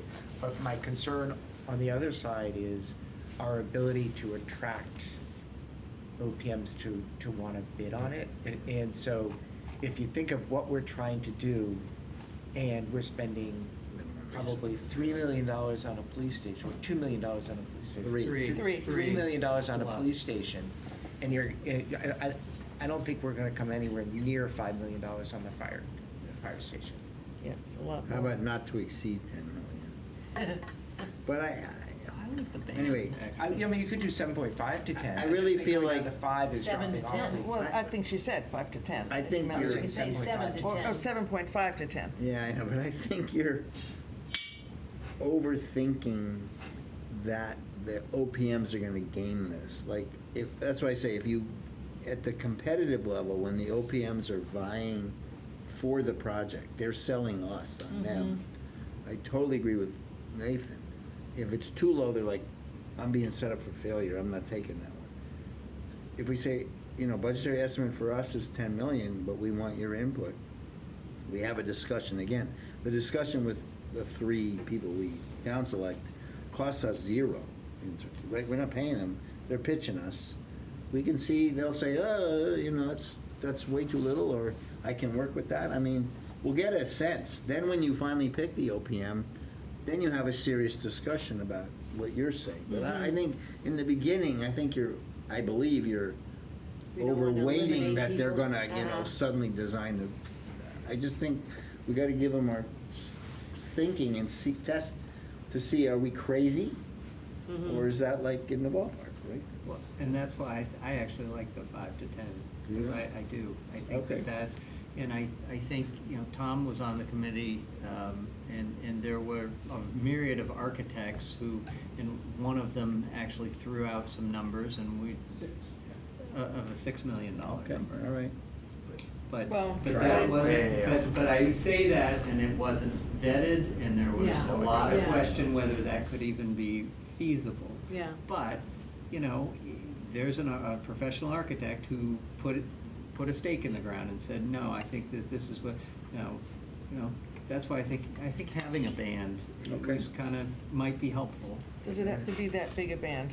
What about 7.5 to 10 million? I'm just, Yeah, Sure. I think you should all think about it for our next discussion. Great, Okay. great. All right. Thank you, Ryan. but you want us to take a motion just that we're going with an well, I OPM? still would like to have yes. Okay. So let's A do draft. Go ahead and start your draft. Yeah, so go ahead and make your All motion. right, so I move that we approve hiring an OPM to work on the fire station renovation project, Okay. and have our town administrator Run the process. run the process and bring several Candidates. candidates back to the board for consideration. I actually thought we were going to review the document first, We will. before he even brings them back. You're making a motion for like the process. Just the yeah, Just just the for the process. the hiring of an OPM. Start the it up. process, Start the okay. process. Yeah. Is Okay. that okay? Yeah, Okay. just I want to make sure he's not running, we said he runs with it like he's going to bring 3 candidates in next week. or whatever. No. Fire station will be built by September. Yeah, really. And we need a second. I second. Okay, Trains so will I have a run on motion and time. a second. We're definitely going with the OPM. Any further discussion? All those in favor? Aye. Great. Madam Chair, before we move to the next. Yes. Late breaking news, Oh, yeah? because I said that Betsy said I could sign on behalf of the committee and list them, and then tonight she said to me, well, actually, if only you sign, it's only you that's signing. So Oh. if we want the whole committee to be listed as signing, we all have to sign. Well, It can't You have say enough Kate time. Reed on behalf of the select board. She can and say that, list but they can't the know, people that's what I underneath did, it. that's what I Oh, did, and I thought okay. it was okay, and now suddenly it's not okay. On this, Okay. I'd prefer to list everyone, and I Right. think there's time before There's plenty of next time. Monday. Yeah. So I, Yeah. We no. could circulate a. Yeah. But all you have to Yeah. do, I think, is take You a can do a picture. DocuSign, can't you? Yeah. You could do DocuSign, Yeah. so you guys DocuSign. figure it out. Okay, great. I just Okay. want to make sure I don't forget that. Late breaking news. Well, right. see, It's because Yeah, great yeah. that you checked that. I didn't check it. I mean, I was under an impression, and then tonight she's like, oh, wait. Great. Ryan, 2-year road maintenance plan. Ah, another small budget item. Thank you, Tom. Thanks, Tom. Bye-bye, Tom. Should fly through this, huh? Yeah, this will be easy. So the, No, there's a few bumps in the road. man, you guys are on Years. fire today. Oh, I tell you. Road maintenance, 8-page. All right, so this is born of a couple things. So we do annual road maintenance. This is not new. What is new is trying to make this more policy and process-driven decision-making, include it in the capital plan, and kind of vet out our recommendation for a public process. So we did hire, and it's in your packet, a consultant to go over the roads. You remember that report? They talked about, in order to keep our roads the way they are in Carlisle, you would need to invest about $500,000 a year. Yep. This is a reaction to that, doing a 2-year road maintenance plan. This would allow us to bid this for the next 2 years, and then we would work on extending this plan to a 5-year plan, and then hopefully a 10-year plan and mesh it with the capital plan. Okay. Also included in this recommendation is the idea that you would hold a public hearing as part of an annual process in order for people to come and to grieve their road and discuss with you the problems with their roads. So we don't mind taking this to staff, and we'd certainly do that, but people are pretty passionate about their roads. Yes. And it can change your mind, and you should hear it, I think. Yeah. And it's not, every time we go and visit someone's road, we think to ourselves, okay, I wouldn't want to drive down this road either, right? But there's also limited resources, and you have to prioritize, just like capital. Yep. So I think that's, if you publish a list and you allow people to speak about it, they're still going to be unhappy that the road's not tomorrow, but it does make the public feel better about the plan. Right, okay. So that's just a little context. So here's Jim and I's draft plan for your comment. If this was approved now at our future meeting, then it would go out to bid, and we would execute the 2024 plan. It doesn't mean the 25 is locked in, but it does allow us to secure a better price if we do it over 2 years. So the agenda for this is to discuss a maintenance strategy, go over currently available funds so you understand the budget and context, provide a 2-year expense recommendation, so that's the actual plan, financing strategy, and then the next steps. So as you know, the town engineers recommended a $500,000 per year investment. They included full paving projects, is what people would recognize as my road is now looks new. There's many different applications there, and I won't get into the science, but that's what I mean by full paving projects. And then maintenance, which is smaller. It can be up to paving and as low as crack sealing, or everybody knows those strips that go on the road. So the reason for that is water gets in cracks, deteriorates bases, and then the more the base deteriorates, the larger the cost of the project. So if you can prevent that for longer, you can make your roads last. And you also directed us to include what we're calling parity roads to address long neglected neighborhoods and bring to you recommendations of people that are, I won't say complaining, but are bringing up that their roads are bad. And we tried to connect these red roads, if you remember the map, to projects in order to make it cost efficient, but also address problems. So available funds, Carlisle primarily does its road maintenance through the Chapter 90 program. Okay, and you will need to supplement this in order to maintain a 500,000 plus inflation strategy. So the current reserves are 775,000. So this is money that was not spent in previous years that we have available now that's not dedicated to a current project. The 25 allotment per the $200 million state bond bill is 254,000, and we know for sure that we just got an additional 116,000 through the state's rural roadways program. So that is known money for a total available FY25 pot of 1.145 million. Potential resources, so there still is a pending state bond bill for fair share money, which last year netted us 170,000. And then this plan is also FY '26, so that allotment should come in at around 254,000 unless they change the formula, which means there's another 420,000 pending for what we're estimating to be somewhere in the vicinity of 1.565 million. So that would be for, actually, per, That's for two-year that total. year. So the 2-year total is 2.6. No, That's the 2-year total, 1.565. Oh, okay. But half of it, Kate, is a backlog we haven't spent Right. yet. It's like a More free than cash. half, yeah. It's the Okay. free cash of chapter 90. Yes. Right. Right. And I didn't understand the potential. What are those, where are those? So the You don't know. 26 money hasn't been approved yet. Oh, okay. And neither has the Fair Share Act. So we always get some Chapter 90. So of that 420, I would say At least 250 is guaranteed, and we're hoping for the 170. Okay. But Fair Share Act looks like it's a possibility. We've long been advocating that the state does the $300 million bond bill, which would equal about $400,000 a year for Carlisle. And we think that under the current governor, that will be that will be likely. They haven't increased Chapter 90 allotment in 10 years, so it's way behind inflation.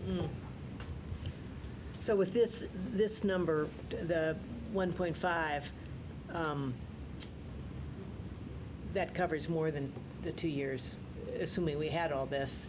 That covers the 500,000 per year for FY '25 and '26. Yes and no, stay tuned. Okay. Okay, All so right. the 2024 maintenance plan includes Church Street, Proctor Street, Prospect Street, and River Road. So these prioritizations came from the Niche Road Study and analysis from the Department of Public Works. So the DPW records resident complaints and notes problem areas during their annual maintenance projects, and they also identify through their plows. So they hit things a lot in some areas, and they know the bad roads better than most people.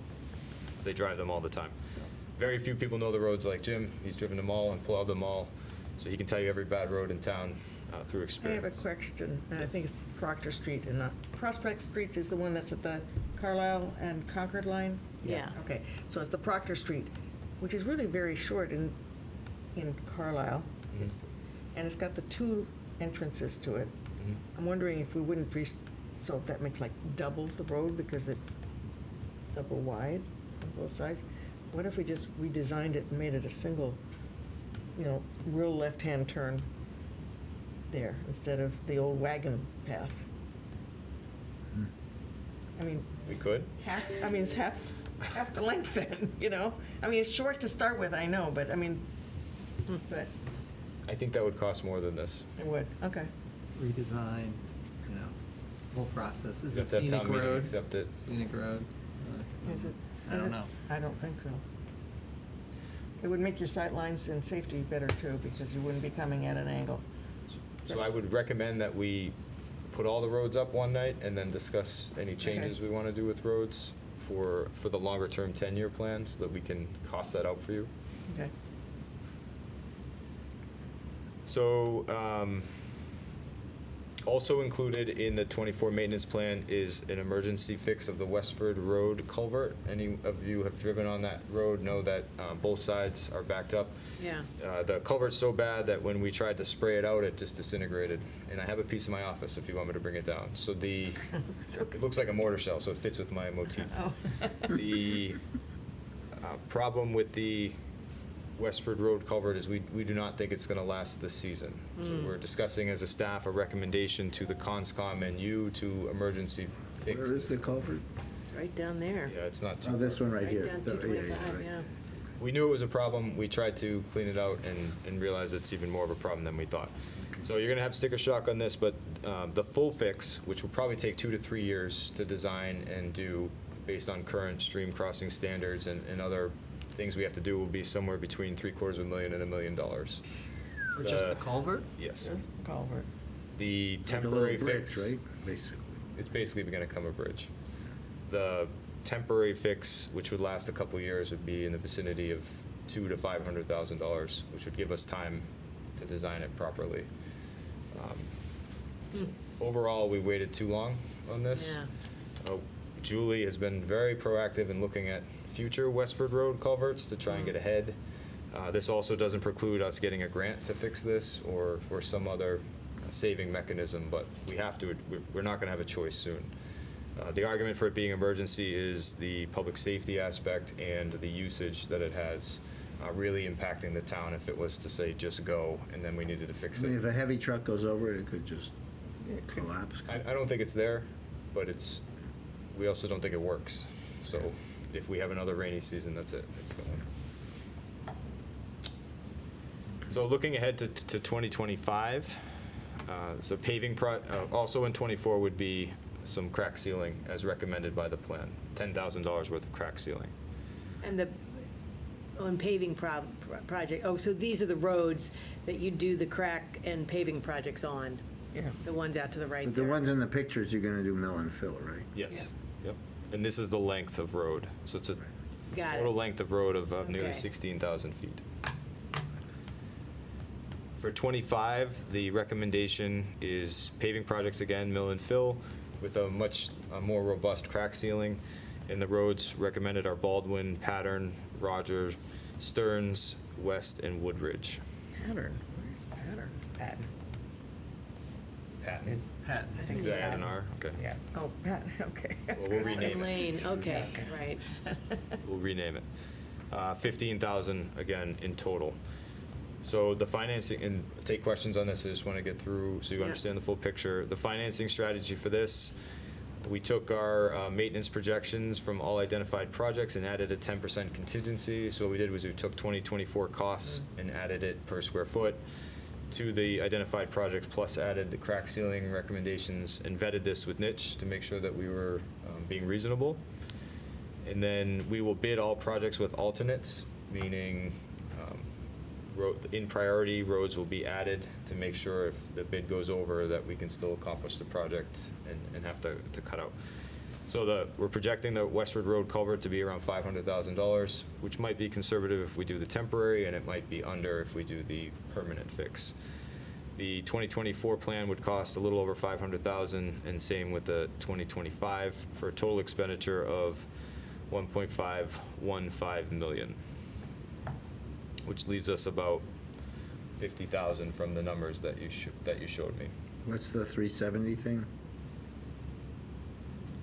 Expense versus current, what does that mean? That does, I don't remember now. I apologize. Okay, but basically, you're gonna spend Made down the sense at the 1.5. time. It made a lot of sense to me. But you're saying, you're essentially saying, burn down our surplus now, Yes. burn down our surplus to take care of these, immediate needs, which will leave us in the future with the 250 of Chapter 90 plus any add-ons that. So I remember expense. So what we actually have on hand is expense versus current.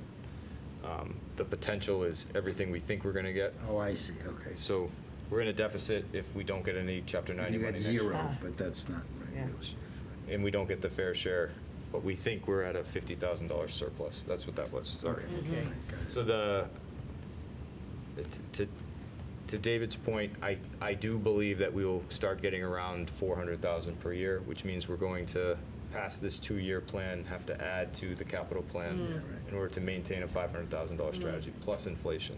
Right. So add that to the list.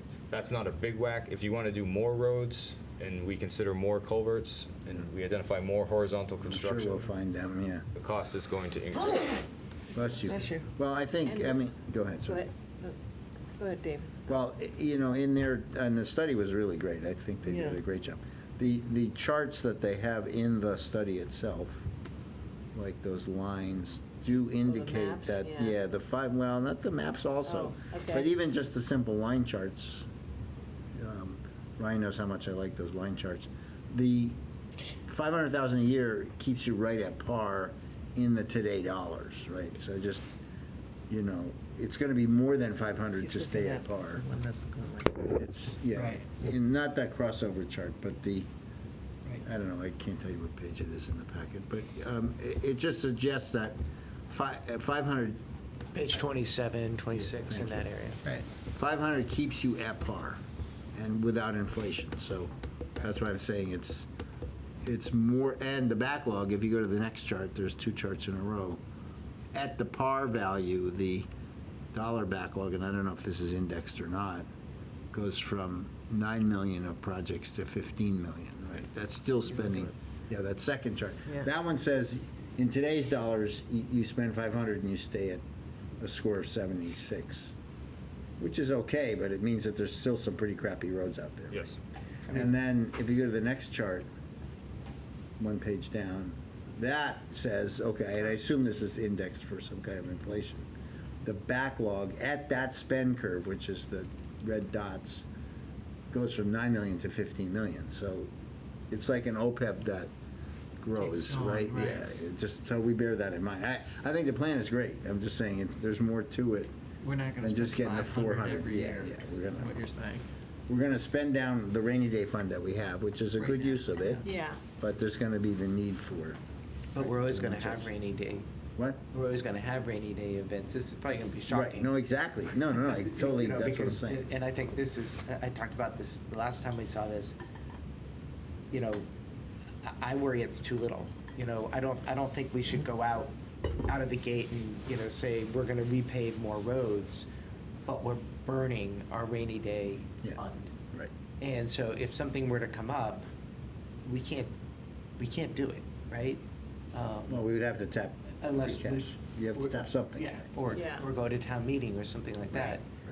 It seems to me like we should be building this up because, you know, I think that I'm fine with us staying at the 7.6 PCI, which I can't remember what PCI stands for.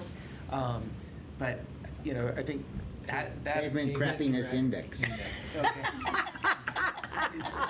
That's probably okay. It's 'cause, actually you know, something like that, But the pavement fact that. condition. Yeah. The fact that our kind of, our big ticket debt is going up and up and up. Right. It's like an OPEB that you underfund. It's like an OPEB that you Right. underfund, Right. but it's much more likely to hit you than the OPEB is. At least in our Right, lifetime. yeah, yeah. Yeah, so I mean, so it's a real, well, when I agree, when the study came out, I was like, because exactly what you said was in my mind, like, all right, we're scrapping around for, you know, fire truck for a few $100,000. This is gonna be like an extra 500 every year that you're just. Or gonna- more. Well, let's say you Yeah. get 400 from the, if you get 400 from the state, we're not the only town affected. This example, this year alone, the culvert on 225. Right, yeah, That's- right. You know, When that's Julie that's gets in done addition to the Inventorying the 500. culverts. I'm not an engineer, saying that out loud.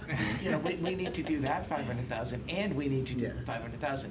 Right, but there'll be, well, let's just say, let's say the ticket's $1 million with all the contingencies, 400 or 900,000, let's say. 400, I agree with Ryan, it's likely that the state, recognizing this across the Commonwealth, will up the funds to say 400,000. It still leaves us and 500. Even $400,000 Still leaves us increase a 1,000, year is 100,000 -ish. nothing compared Yeah. to what we might have to Yeah, face. right, so it's, you know, $15 million. Right. Obviously, it's not gonna all hit us at once. no, right, no, that's totally right. But And we're so that getting means- further and further and further behind. Well, it means, again, it means that, Well, you know, and if John were here, he'd shoot me a glare, but you might say, well, gee, the community centers are nice too, but we gotta have our roads, you know? I mean, those are the kind of decisions that some future elect board will I mean, have to. maintaining the status quo at the Yeah, 500,000 is Yeah. maintaining the roads where they are now, yeah, but acknowledging that they're continuing to deteriorate, other than just the pavement, which is really right. what they're yeah, talking right, about. Right, it's just true. They're continuing to deteriorate, and that cost is going from Well, 9.1 let's to clarify that. 8. I think the mill and fill redoes the road, right? But not the culverts, right? No, not the culverts. Right. But the roads, if they're fixed, they get a fresh life. Yeah. There is enough money in the DPW operating budget to handle small culverts and adjustments to the road that make the road last longer and fix some problems. It's these bigger culverts that we really need to inventory. It's one of the variables I discussed when we talked about long-term capital planning, is we really need to identify the bridges and the culverts Yeah, that are gonna be a problem. Any idea how many of the big ones we have? We know of at least 2 more that are more expensive than Westford Road. but that are also need to be repaired. You have to assume everything needs. Yeah. We need to rebuild that rainy day fund, which is what Yes. I'm worried So- about. We're depleting No, it you're now. right, you're 100% right. But on that topic then,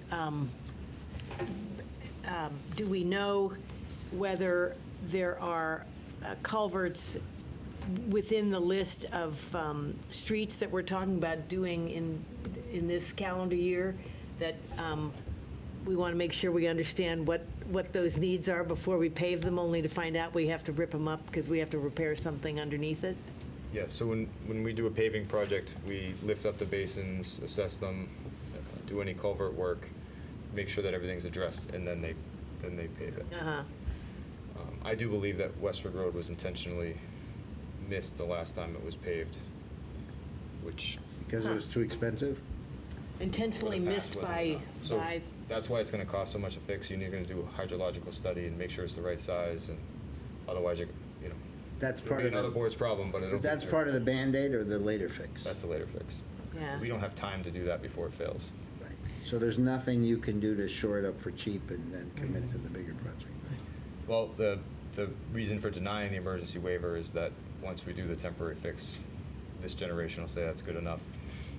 So that'll be the CONSCOM's decision. They have to give the waiver. Oh, because it's wetlands or what? Yeah. Yeah. But I mean, you're saying they'd waive it to do the Band-Aid and then they won't waive it again to do the bigger fix? Well, you're supposed to fix it right away. It's a Band-Aid. But towns, don't, so. For the same cost conversations you're having now. Yeah, okay. I think this is awesome. This is not going before town meeting, so we already have the money. Is that right? We're taking the money from elsewhere? We have the Chapter 90 money. We have the chapter. Which can only be used for things like this. Yeah, I think my preference would be, and I don't know how this would happen, how this would do it. We take this, but we really need to figure out how to make it $750 a year to get that $500,000 back, and that's just nothing compared to what we need. But at least we get that $500,000 back as quickly as we can and not wait. You mean rebuild the tank? Rebuild the tank. Yeah, no, I agree with that. But I'm still stuck on this spending 500 and then having, and for a Band-Aid, it seems Yeah. like a pretty expensive Band-Aid. If you were to commit to a rebuild, does that mean you have to close that road for a month or something? Or can you route around? I Or mean, keep I'm me not- from coming to town. I'm also hall, not so an that might- engineer, What? but I think it would take 2 years to get it done. But, Wow. but, To right. do the full repair. But do you have to close the road or? Well, it'll eventually close itself. I know that, but if you're just committing to rebuild and basically building a little bridge, there's no like routing around, right? There's a No. detour, yeah. There's a detour, but Well, you'd it's have to Yeah, go You over. have to go all the way through South. South? Cross Street. Cross Street to Yeah. Bingham and back. Okay. Or Baldwin. So the Right. arguments for fixing it temporarily are public safety and convenience. and, not Then- overloading the but to your center. point, then nobody will, they'll be good enough is good enough.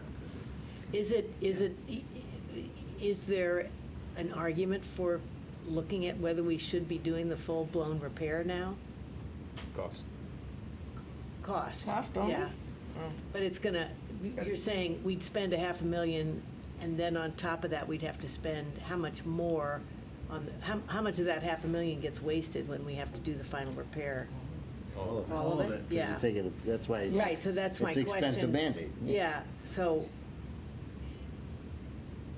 Well, should we be looking at, and I know it would probably then throw this whole There's thing out another of question whack. to ask. Because you'd have to take some of this surplus that You we also have. have town You have meeting to- coming up. And you have all these other culverts that have the same issue. But we know and two this that are- is. But they're not as This is far- the worst one right now. They're not as Yeah, bad as this But I'm one. saying that we're gonna have those costs too, Yeah. and, Well, that goes back to Nathan's point, that, we would need a culvert plan, which I think we all agree. I'm just that, if I were to present you with a $500 fix on your car, that's really It'll give needs me 2 years. $1,000, Right. you'd say, I want the $1,000 one.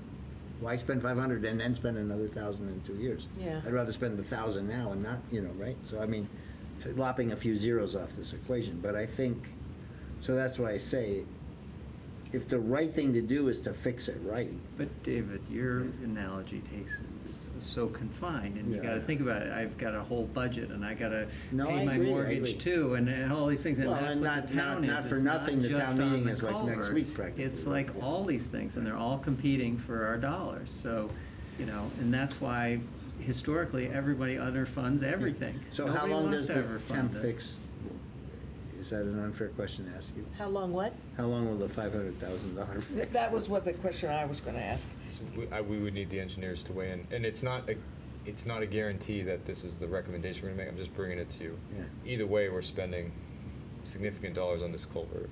Right. We don't want it to fail. Yeah. And if you don't fix it, you're gonna have a couple of residents in here whose properties are being damaged currently Right. by this problem. Right. But if we say this is the way it goes, and we add to whoever made the point, we don't need town meeting because we have the money. You start that project, I presume, this summer or something, I don't know when you would do it. What am I trying to say? If it was the $1 million project, you couldn't just spend it out of rainy day money. You'd have to actually put an issue in front of the town, right? So, is there a possibility that we can't obviously do it for May, it's too quick. Do it in But if October. you learn some things, over the summer, that you just stop and you put it in Do it front of for the the voters fall? in the fall. Yeah. Yeah. Chief, it sounds like you just lost a bay. Yeah, well, no, that's my point, is all these things cost money. So, okay, I Yeah. mean, I think that's prudent. So we're not saying we're fixing it, we're gonna bring it to you Yeah. with a much stronger recommendation. Okay. I want you to start thinking about it. 'Cause Yeah, I it's- mean, it's fine, yeah, okay. The wheels have been turning, Yeah. clearly. All right. I can see the smoke. And this all gets integrated in our capital plan. So the next, Yes. so the next steps Well- would be approve 24-25, which is 2/3 of the current Chapter 90. Hold public hearing to gather more input to feed your 5 to 10 year outlook, and then develop an overarching maintenance goal, which you already started tonight, which is great, and then develop the long-term plan integrated into the capital plan. So we're talking about roads right now, and it's very easy, but then you've got to put it into the buildings, deferred maintenance, and then operating long-term costs in order to really prioritize and scope the goal. Yeah. Yep. And included in this next steps would be this assessment of the other culverts in town, Those will eventually show up. somewhere in here, yeah. Yes. So you're gonna block, but each culvert is, just the design and investigation is 150 grand. And then we'll know what it costs, and it's probably Wait, gonna I be. mean, just to determine which culverts or need to repair, you're saying it's 150,000 per culvert? To design, to fix. No, I. To right. design a fix, but the analysis of their current conditions, what's involved in getting that analysis done? Would be included in that. No, but maybe let's ask a The different. whole broad thing about the town, Yeah. like how many culverts Right. and where are we, how do we do that? Is that? We could have another study done for that. By niche. Yeah. So we'd have to So pay. cruise the roads, do at Yeah. least, how much did this one cost? 55,000. So it wouldn't, so that's like around what it would cost. I mean, I Well, think that. I think it would be, if you're just surveying them, then it would be a little less, I think. Okay, but they could come back and say, okay, here are all the culverts, here are the ones that look like they're gonna be a problem, here are the big ones, blah, blah, blah, and then we can. And is So there we can- any overlap with the MVP work? Yes, that's great. I was actually gonna say, and I hate to like say this out loud, but the MVP program actually could fund like a study of the culverts and also potentially like future repairs to culverts, right? Uh-huh. If we make the case and we tie it to all sorts of different resilience things, right? Yeah. So that's just I love that. the next. This is supposed to be the doom and gloom presentation. Oh, No, but so the doom and gloom part of this is that this year's funding round we aren't eligible to apply for because we have a grant that's ongoing. Yeah. But the next one is it's like this time next year. Yeah, So Okay. We So should be maybe ready to we pull do that it- trigger. maybe we do it sooner, right, and then queue something up, like an actual repair project up for an Mm. MVP grant Yeah. application next year. Yeah, Or we could wait and apply for a study. right, for Okay. yeah. okay. We gotta remember. And there's no that. certainty, right, that we would get the award. But we can't apply for the Westford Road, that takes too long. It's too, It's too soon. yeah. The power of the long-term plan, as you know, is identifying targets for grants and other funds. Right. So we lay out all the costs, and then we go attack it with priority grants. But Okay. we're not, it's all tied together, and I hate to use buzzwords, but the more sustainable our focus, the more affordable housing our focus, the more we deal with MBTA and all those other things, the more likely we are to get grants for these types of things, but it's also not a given, and there's huge implications and all of that. So Yeah. we can't afford everything we need. It will need to be prioritized, and we should be targeting opportunities to leverage some of these programs in order to solve our other problems, Mm-hmm. which is why they do it that way. Yeah, okay. Okay. Great, thank you. Okay, so, And you political types should be advocating our senators and legislative officials to address Carlisle's biggest need, which is addressing flood-related and other dangerous climate change infrastructure. Well, is that something where it makes sense for us to send a letter from the select board to our reps and senators? This is state level. Yes. Yeah. Simon could tell you what I was going to talk to him about every time we talk, which is infrastructure, culverts, roads. Well, I just think it's good to have that Yeah. done publicly though, right? And go Yes. on the record. Yeah. Because if someone else helps handle this problem, then the stuff you were talking about before, you can address, which is buildings, et cetera. But if something doesn't get taken off the plate, you can't do it all. So we need some help somewhere. yeah. Although I've also been talking to Simon about, the equivalent of the MBA. No, the school Oh, yes. building, MTSB. MTSB, thank you, for municipal buildings. Also a way to help pay for culverts. It's all, Yeah, whatever it's- way we go is fine. Yes, no, I mean, multi-pronged approach, I think. So, Should we go on? Okay. yes, okay. So do you need any, aside from maybe a letter from us to Simon or so, is there anything we need to do tonight around this? If you agree with this plan and don't need, the 2-year plan, and don't need further digestion, then you could vote on it, or we can bring it back. We would like to get it out to bid, around your next meeting or the meeting after, so. How well, do you like to wait? It's the I'll make a practice. move. I move that we approve the 2-year plan as presented tonight. Second. Any further discussion? All those in favor? Aye. Okay, you got Off you it. go. Ryan, does that include then holding the community meeting, or whatever we want to call it, A for hearing. people in town to see the list of the list of roads and have an opportunity to give input? Did we- Not for the 2-year plan, but for the. Okay, for I would longer say term. input for 5-year. Okay. And hopefully we can start holding the input in February-ish, so that it informs next year, this okay. decision annually. Yeah. So this will get reported, obviously, and so people in town will see at least the current set of roads that are planned to be worked on this year and next. Yep. Yeah, the Are 2-year you, plan. but you'll RFP or RFQ it to the full 2 years to one paving Yes. company? Or to eligible paving companies, yeah. Right, what I mean is, of course eligible, but your goal is to select one who will do all the roads in the 2-year plan. Whoever wants to do our 2-year plan the cheapest. Right. And with the But most it won't quality include, the gets- culvert's its own thing, right? Yes. Right. Okay, thank you. All right, are we ready to go on to our next agenda item? Yeah. The 14 SD Road Sewer Agreement.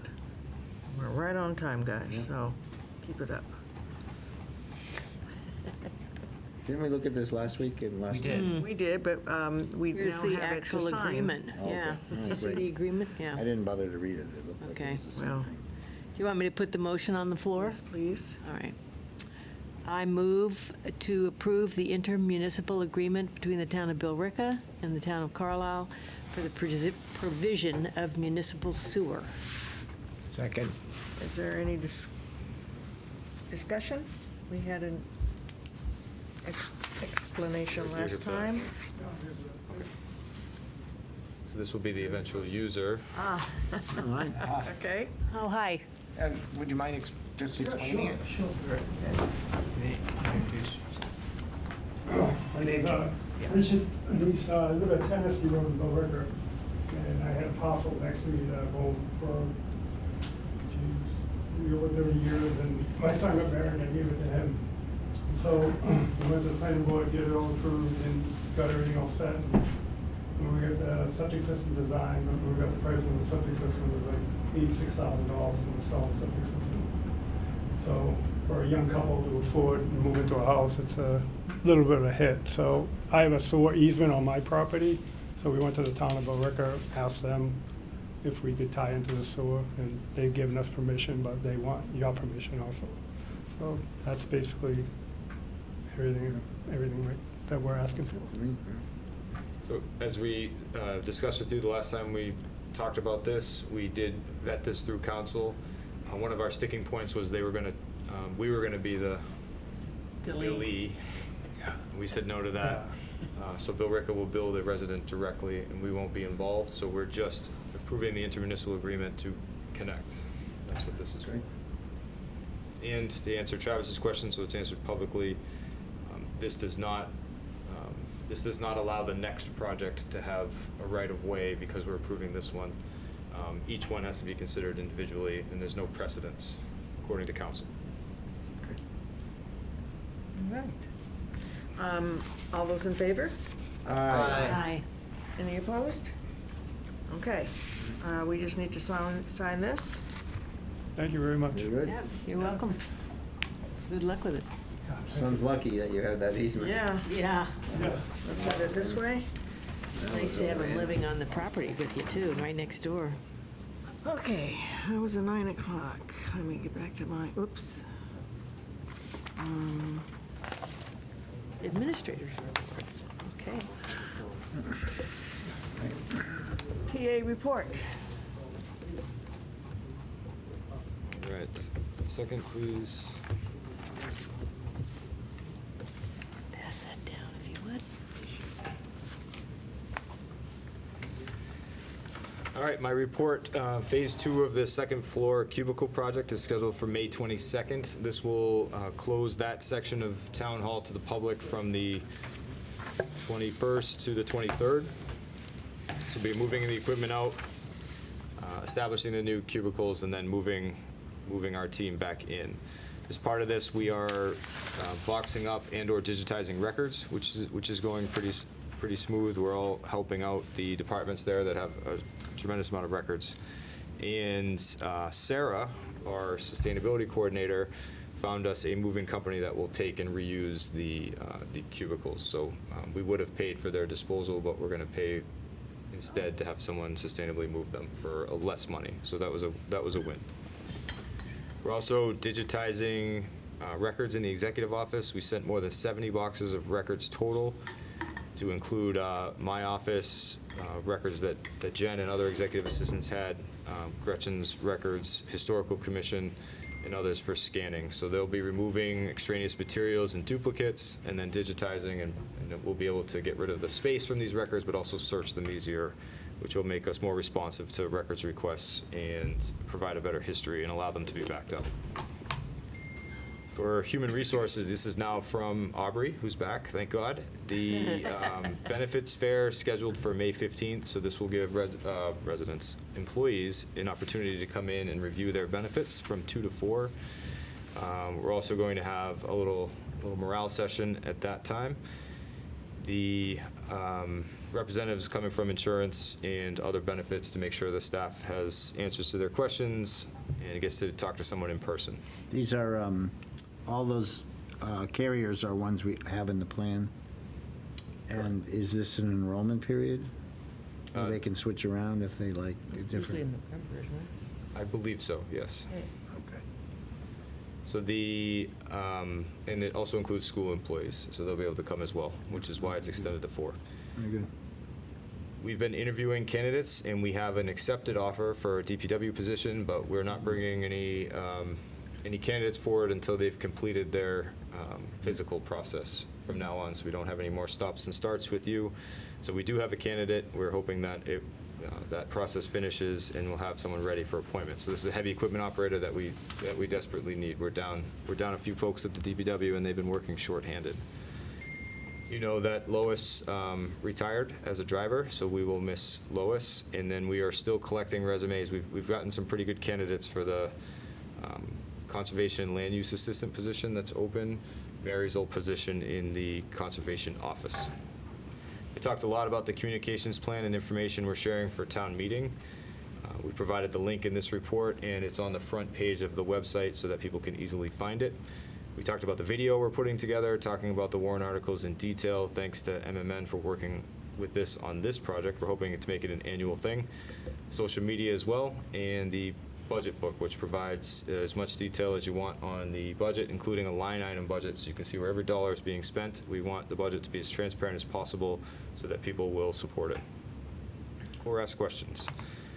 We talked about the $116,000 in additional Chapter 90 funds that we received, which is part of the presentation you saw earlier, and I am optimistic that the Fair Share Act will allocate up to about $175 additional. We'll see. If you can advocate with our legislative delegation, that'd be great. We really could use the Fair Share Act. It is the most impactful legislation financially that Carlisle can receive.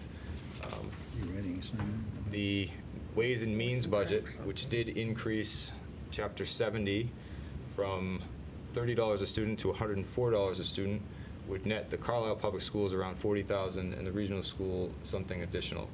That's great. It's nothing compared to $175,000 in road maintenance money. Yeah. So even a 200% increase in Chapter 70 for Carlisle is much less meaningful than a simple $100 million investment from the state in roadways for rural communities. Ryan, when you talk to your fellow TAs, you're part of that rural TA group or whatever. I mean, they must all be having the same challenges then, right? Yes, Do you lobby as a group? we do. Okay. You'd be happy to know I'm on that legislative lobby, talking about Chapter 90 and building support, because all small towns are facing deferred maintenance, building project costs, and roads, because everything goes into the operating budget and almost nothing is done in capital. It's a plague for small towns because of the way the state divvies out money. And pilot. Pilot what? too. Not as important for us, but for other Well, communities. we have that big wood, the Great Brook. Yeah. And we could use, and that costs us, costs us resources. Police and fire are in How there. much pilot do we get a year? No. I'd have to look that up. It's part of our state aid package in the budget. I think it's It didn't go up that much this year. yeah. So I've approved, because you've delegated this to me, the use of the town common for the annual poppy display. Yay. This Yay. display will be on the town common from May 18th to June 4th. The setup is sensitive to the current global situation and will be of peace doves. Organizers let us know that it will be installed in a manner that will not interfere with the Memorial Day ceremony, and they've coordinated with the Garden Club to make sure that the common use is shared. There'll be two lawn signs at either end of the common. They will state, "Lest we forget Memorial Day poppy display." Oh. One thing I'm asking for you from the Carlisle Conservation Foundation and the Trails Committee is to designate June as Trails Month. So June 1st is National Trails Day. The goal is to encourage residents to learn more about and enjoy walking trails in Carlisle. The organizations plan to publicize the event, encourage access to information on the trails, highlight trail walking opportunities, reintroduce the trail marker bingo game, which I'm thrilled about, and tie in some trail walking incentives by offering prizes at Old Home Day. So if you're willing, they would like you to designate June as Trails Month. There is a motion in the packet. Somebody would make that? I move that the Select Board recognizes and proclaims the month of June 2024 as Carlisle Trails Month in Carlisle. Is there a second? Second. Any discussion? Do you want me to read the proclamation? Or It's should in we? the packet. It's in the packet. Okay, great. All those in favor? Aye. Any opposed? There we go. All right, we've talked about these, just highlighting them to you again, some upcoming discussion points. So online donations, we do have a request from the Cultural Council to allow for online donations, and we gave you an opinion from our treasurer, not against online donations, but the implications of allowing it for one committee and then what we expect many committees if you do approve it. We are neutral on this, we just want you to make the decision and know the implications. And then Friends of Center Park agreement, you signed an agreement 5 years ago. It is up, and we are going to bring you a draft of a new agreement. so that we're ready for September when that agreement ends. Wait, we have to sign a second. You're getting it, you are I getting see. So we're Remind- listening. Reminding the board that May 7th, you've changed your meeting in May to May 7th, Yes. which is before town meeting, from May 14th. And then the town meeting is on May 13th. We wanted to ensure that Nathan would have another meeting. One more meeting for Nathan. One more meeting. We also have already posted a 30-minute meeting before annual town meeting that will be in the cafeteria. So Oh, that's we're gonna- another one. Yep. 2 more. But you you did miss time the election, isn't it, the week prior? May 21st or something. The town The election? town election is not the 29th. 29th. 29. In the calendar, it's the 21st. I believe it's the 21st. It's a week and a day after. Oh, you're right. It's not the 29th. Then it is the 21st. It says here on the town website, 21st. Yep. I want to just go back really quickly to the Friends of Center Park agreement. So I know you circulated that before, and I sent a couple of suggestions. Do you have those, or do you want feedback on it before you do your draft? So I did send the agreement to council so they could look at any Okay. changes or updates and your notes. Okay, Um, great. Barney's, it was a public meeting, so Barney's notes discussed historical commission approvals for equipment and stuff that came up, adding that to the agreement. So you'll see that language, but it'll be called out, the differences. We wanted legal to vet it since it was already a comment. Great, thank you. If you'd like me to circulate it again, if anybody has comments on it, that would be great. That should be coming up post Nathan, so you won't get to weigh in on it, but the rest of you will. And then I'm reminding everybody that June 8th to the 22nd, I will be gone for military leave, assuming I get no more diseases. That is the Sorry to laugh. the last date I can go for that training. So I will be now in El Paso in June, which I'm thrilled about. Oh, Lucky you. Okay, for recognition, Holly from the Recreation Department and I wanted to recognize our police officers with a special recognition for Sergeant Mack and his wife for their efforts during the town's recent bike safety program. So this was identified as a need from the community. The police officers stepped up and executed a program for more than 15 residents, even in the rain, where officers taught residents, mostly young residents, how to safely navigate their bikes. Holly also said that officers Andrew Corwin and Dean Barbera worked hard to give their participants a great experience, and they're hoping to make this an annual event. And I have a picture of the kids riding around the cruiser. Really appreciate the efforts of Chief Amendola and the police department for engaging with the community, especially in this way, which helps our youngest residents. okay. That's the Draft copy, and then I have a draft agenda to We should look at discuss. that. And we have time for once. Yeah. Can I ask a quick question about the agenda? Would you Yeah. explain the item 4, initial vacancies and committee policy discussion, what that will entail? Yep, that comes from Gretchen and Aubrey and myself.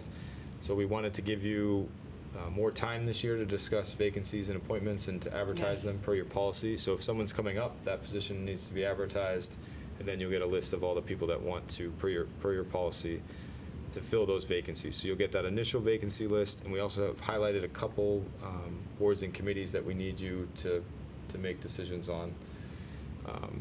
Keeping them, not keeping them, and the appointment timeframes, et cetera. So just some minor things, nothing big.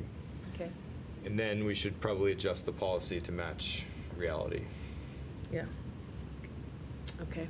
You wanted a Hanscom item? I was going to ask you about that, yeah. Just before we do that, and then the shared services goals. What's item 5? What's the thought there? So I'm going to recirculate the shared services presentation you got from MAPC, and going to apply for a second round of that grant, where we identify 4 or 5 shared service opportunities that you would like MAPC to investigate. Okay. So we want to have your input on what those 4 or 5 things should be. So we'll recirculate the report, and you can think about it again, but this would be a deeper dive into regionalizations that have been identified as opportunities and would be vetted with other communities and what they've done. So the third version of this study would be if you select a regionalization, what that implementation would look like. So let's say you wanted to share the TA with another town, and that was identified as something you wanted to study. The second study would say, here's other towns that have done that and what that looks like. The third study would be, here's how you implement that sharing agreement. But we're only on study 1 so far. So far. So this is for study 2, identifying some things we want to study, phase 2, okay. One of the things that was discussed prior to me getting here and during the regionalization discussion was maintenance. And we've started to implement that process Yeah. with some of those suggestions. So IT is another thing that comes up a lot, Mhm. and other sharing opportunities. Okay, good. Yeah, on the Hanscom expansion question, so the ESC, as you all saw, they wrote asking us to consider that again. And I had understood when I wrote to all of us saying I thought that would be a good thing for us to discuss at the May 7th meeting was, I had understood that because there's a public comment period that ends May 12th, that there was some sense of timing that we should try to have this conversation in order to be able to submit those comments. Well, it turns out, I guess that's not the case in terms of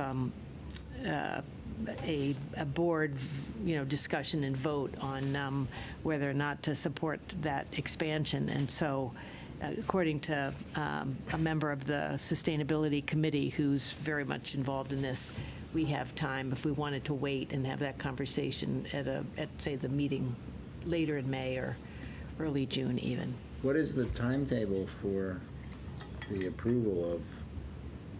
like, are they When trying the to- state will actually make a Yeah, decision? Yeah, Yeah, I think it's going to come up sometime in the fall. They Okay. close the public comment period and then, okay. So they haven't made a decision. no. It's been proposed, it's being evaluated. Has the Process. governor weighed in on it yet? Has who? The governor? She supports it. And then people are saying, well, how can you be a green governor? How can, because she's also supporting Well, all it's these climate business, I think, initiatives. yeah. But she does support it, so. Yeah, on economic, for economic reasons. She's visiting us this week, and I'm debating whether to ask her whatever. Your company? Yeah. Oh. I don't think I'm gonna ask her. Uh, Yeah, she's coming because we're doing a lot of like green tech stuff, so. Yeah. One thought I had about this, having this conversation is that we could, and I know when we talked about it very briefly, months ago, we wanted to hear sort of from folks that were proposing the expansion. So I think once we do schedule it, we ought to reach out to the people that are proposing the expansion and ask Yeah, if right. somebody wants to come speak I'm to sure us. there's- That's critical. I think I think we'd want to be able to ask the, Yeah, absolutely. ask the question. I know there was a League of Women Voters thing, but they didn't have that. It was one-sided. It was, again, it was only one-sided. Yeah, I mean, it wasn't bad, but it was Yeah. one-sided. Again, We and want it's, both sides, and Yeah, we should get both sides, I agree. Yeah, and I think, which may be an argument for not doing it on the 7th Yeah. as well, so that we have time to make sure we can get somebody here. Why don't we work towards that? okay, How and do- we how have to do have a we- goal for a time that we want to do it to kind of incentivize us to get those. Well, maybe that last select board meeting in May. Well, you should reach out, we should identify what group we have to contact. Massport. Is it Massport? Okay. Do you want to, maybe Barney wants to take the contact assignment? Should that be from the town or from the select board? Yeah, I would contact them. Okay, all right, good. So see when Because they have that time. meeting in May is, when is that? Our last meeting in May would be the 28th, yeah. Or we could obviously go into June if for some reason or other we couldn't get Yeah. somebody. And then obviously ask somebody from EFC, or if they want to suggest somebody else, yeah, to offer their side of it. Yeah, okay. It's great. Okay, We held some time for town meeting. We will be filling that now with discussion from tonight and any last comments on the police station, I think. So you have the town clerk, the police station, and then the revolving funds. So a couple will be recommended to go down to 0. And those are non-controversial. There's no money and they haven't been used. And then we would try to remove them in the fall from the bylaw so they wouldn't show up again. So just more of cleanup. Okay, good. Okay. and we're saying on the 7th, we're going to add a piece about the town clerk, right? Yes, that's part of the. It will be part of the town meeting. Part of the hall, town the whole- meeting. the whole- It won't be a Oh, separate thing, it's going to be part of the town In meeting. that, in that town gotcha, meeting thing. gotcha, okay. I think Even though we'll it's do- not a town meeting item, it's a Well, election. No, it's. Town meeting and election, you know, we Okay. can change that to town meeting and Say election. town meeting, election, public hearing. Yeah, Yeah. okay, Yeah, all right, we retitle it. yeah, makes sense. So do you want, if we do, back to the letter and the messaging, do you want to move that up to an earlier time? Like typically, if we're going to have a kind of a hearing or a thing where we want people to attend, you don't want to park it, you'd like to put it up. Put it front. earlier in the meeting, yeah, when you guys are doing the agenda. And it should be earlier because if it goes over, it's more important than anything that's not timed. Right, Yeah. so you should probably do it like first, basically, before poll petition, whatever Yeah. that is. After the poll petition's When I vital. first saw that, I was thinking horse racing. What is a poll petition? Come on, don't you want, you always want the pole position. Yeah, I know, but what is the poll petition? I have no Is it a idea. petition to get the Acton position? Street, they want a telephone pole? Put in the poll, you Oh. Yeah, need to have a hearing. within our right of way, Oh, so we I have to see, give them okay. permission. All right, I see. Okay, so after that is what you're saying, or Yeah. after vacancies? No. Because that's after an that. appointment. Okay, I take it, you made an appointment. yeah. Okay, Anyway, got it. okay, can we move along? Yeah? Let's move Excellent. I think we're at liaison reports, Yeah. because we did our minutes. along. Yep. All right. Anybody besides me have a liaison report? Well, I You I do. kind of already Go ahead. talked about the TMSC, I already kind of gave you the highlights of it. Yes. You know, we've had some meetings, we got one more meeting before the town meeting, so we got to button up these last few things, like the little video and stuff. The other liaison report is from today. I went to the Council on Aging and Human Services Board meeting. They are preparing their slate for new officers in accordance with our guidelines, so they'll bring it back to us, what they've decided, but they've set it for a vote. Okay. I presume that they do it now the right way, I don't know. They vote and then they present to us, or they present to us, we approve it. I think they vote on it and then they come back for Yeah, they're sending our it, they're approval. recommending it to us. Yeah, they're recommending to Yeah. us. So I think that's set. They're having a separate meeting. They've now gone to 2 meetings. That meeting is about community center, and there's some discussion with Village Court to use some part of their facility. Oh, the Is COA. it Village? Yeah, They Village use Court, sleeper yeah. room. The community The room sleeper over room there. to become The a kind sleeper of a room. community. So, Yeah. so they're thinking about that, and they're thinking about Interesting idea. other stuff, so. Yeah, Anyway, so, you know, that's what's going on. good. MFC, anything? No? So, last night I went to the planning board, and, you know, they had the usual stuff, the scenic roads hearings and things like that. There was a report on MVP and the MBTA communities, an update on that. I'd be happy to go over those if you're, you know, want to have that here. But I think the most important discussion they had last night was around a response to the Board of Health septic regs that have been sent around. So And, Julie did a tremendous amount of work there. she did a tremendous amount of work, and John did too, John Mativier. And there seems to be some issues that I think warrant, so I guess what I'm going to put out here is, do they warrant our participation and involvement? Tomorrow, there will be tomorrow evening, a public hearing. Are you the BOH? Yeah, I wasn't aware of the hearing. So tell me about that. Interesting. It's a public It's hearing a on the public septic hearing on the regs. septic regs, and it would be nice if one of us could But possibly it attend. sounds like I was gonna ask Julie that anyway. Is there a jurisdictional issue? Yes, I would say so. So who's what- holding the hearing? Board of Health. But There's a jurisdictional issue insofar that it looks like the new Board of Health regs run over a lot of our zoning bylaws Right. and make them impossible to follow. You And shared it's- the information I sent earlier tonight. I shared, At the last minute, so we Yeah. haven't So had. it's 33 pages. The first 4 are a memo for me kind of going through all the issues and an analysis and some comments and questions. And then there's an attachment from John where he went through the regs line by line and inserted his own comments. So, Yeah, so I mean, I'm not clear on what we are supposed to do. They're holding a hearing about, like, The I thing don't is understand what's that all going they on. need to do is hold a hearing, and then they can adopt those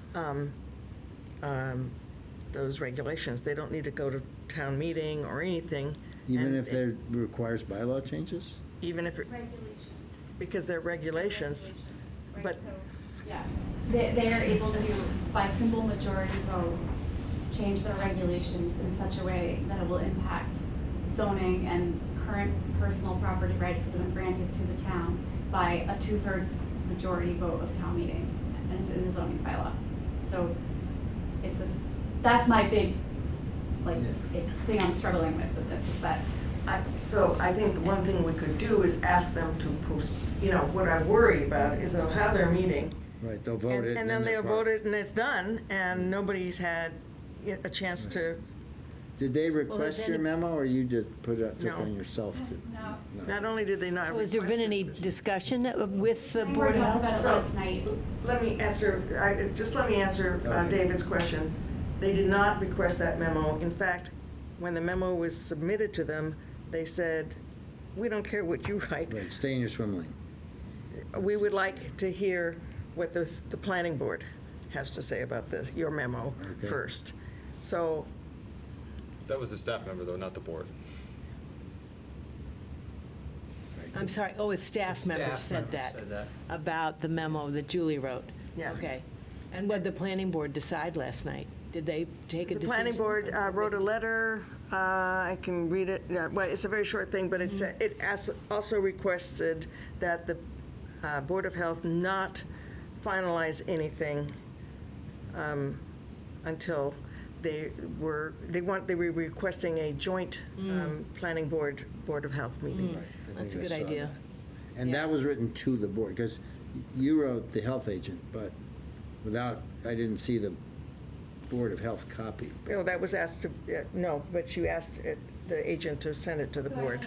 I had written a separate letter from the planning board to the Board of Health requesting that they have a joint meeting. And So then, board to board, they're doing that. They're Yeah, so talking. that's from the planning board to the Board of Health chair. And do- then the memo that I sent later on, earlier this evening, but later on after that letter, was the planning board empowered staff to compile comments and submit.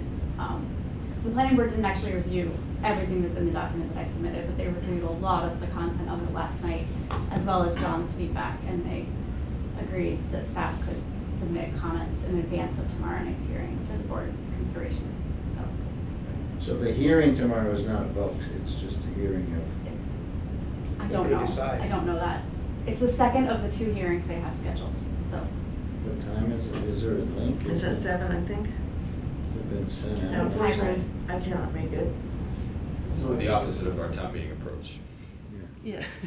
Under the cover of night? It's like, don't invite anybody to Right. talk about it, and just do it. I Yeah. submitted some comments, or remember how they had, and I actually reached out to one of the engineers who seems to do a lot of business in town, Stamsky McNary, to ask if they had any comments, and they weren't even aware that it was, having open for public comment. So one of the engineers submitted some comments to the board, but I haven't heard anything since then. So- And do we have any sense of what the Board of Health, they got the request for a joint meeting today sometime? And no response yet? I haven't had a response yet. Yeah. Yeah, I mean, we got those regs. You asked for more information, like we said, we're not engineers. Give us, like the top level, and we got a set of definitions, but we never really got a document that said, this is what we're planning on changing, and this is where the differences are. We didn't get the document that Julie prepared for us, which was a distillation of what the changes were and what they were. So, but they did invite us to, at one, Right. to reply, and so Right. I'm wondering if we want to then now also make other input, or, Or maybe minimally, we as a select board should, if we're all in agreement, encourage the Board of Health to have that joint meeting with the planning board before they make any final decisions. and the building inspector. Yeah, however, whoever should be involved in that. I think that fits with our master plan, it fits with the governance task force plan, that we're trying to reduce the amount of silos that we have in town, and this is kind of one of those examples where, you know, there are a lot of well-intentioned people in Carlisle who are doing great things, but we just need to make sure everybody's talking with each other about those things. I agree. See Yeah. what they do. Yeah, I guess we'll see. Are you starting your dialogues? You've been dialoguing? I'll talk to you about that later. Okay. Well, I mean, there's nothing else we can do, right? We'll learn a lot from their reaction. Right, okay, so, Is someone going tomorrow night? I cannot, I'm just emailing Linda right now to get the link. I mean, I wasn't even given the link, which I find I odd, don't because she know if generally it's sends hybrid me. even. It's probably on the website. Is it on the website? It should be posted, right? It must be. Yeah, I could potentially, but to go remotely. I cannot go remotely. physically. Yeah. But are we in agreement that as a select board that we should, They're doing.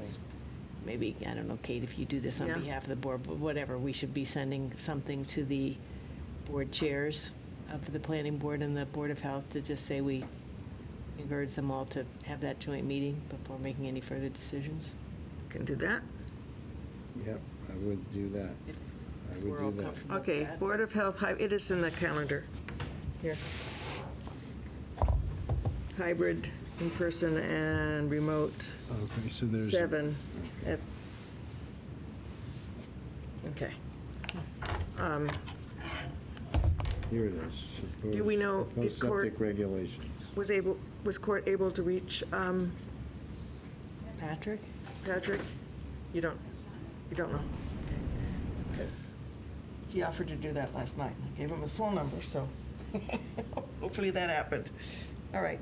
I will write a memo to the two chairs encouraging them to do a joint meeting. Anything else we No, want to would do? you like, you want to say, take a vote on that and you have, Just take it have out. we unanimously authorize it? Okay. I don't know if that No, helps no, you. I don't or- know if it does or not. Or maybe I shouldn't even prejudge that. That was into May the not be calendar. unanimous. Well, can you see the thing, All right. where's the little? Where's the calendar? We authorize Where that. does it say agendas? These- No, it's Oh, not I don't agendas. know. Make it Hang on. modified. How Okay. did you get to where you're at? Well, I'm on an iPad, so. Still a website. Okay, Yeah, you well, don't know, okay. I need, Anyway. you're gonna, do you want, would it be just want the stronger if it comes from the board? Yeah. Yeah. Okay, so then Yeah, I then need we a as a motion. board. Oh, okay. A motion and a vote. Well, I move that the Select Board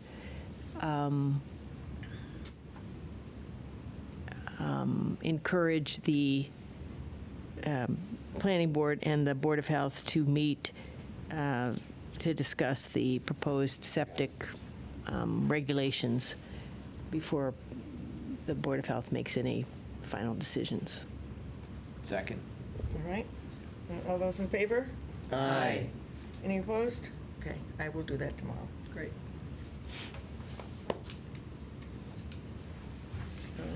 Anything else? Okay. Any other business? Are we ready? Community input. Community input.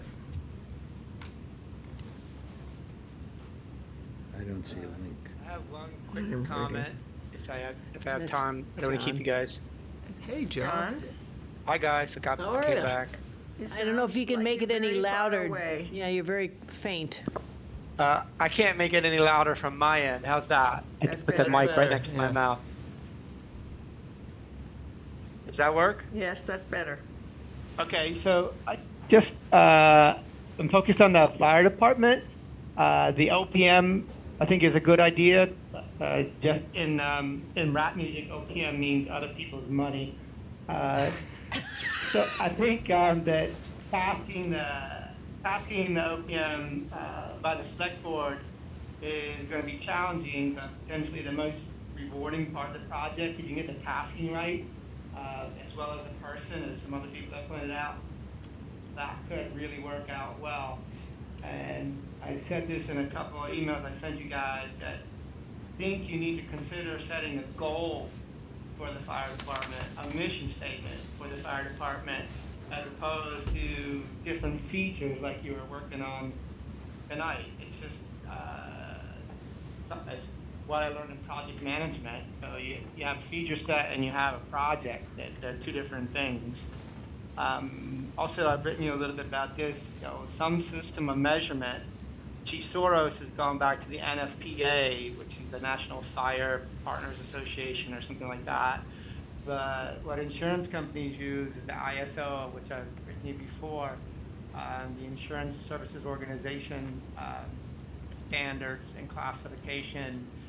That's 150 years old, and it's kind of a where the money meets the road system, because they have all the data from the past 150 years for fires and properties they've covered across the United States. So they know within a dollar range how much a fire department's classification level is going to match up with how much money they end up paying out for fire damage. So it's what's used by all the insurance companies, and every fire department in America has an ISO rating, and we do too. And it determines the level of equipment they need, etc. And I don't want to beat on this too much, but somebody needs to make an argument of why we need to improve on that. That was in Brian's kind of position paper. He set out early in this process that he wanted to improve on our current Class 8B rating. Why and how much is that going to cost?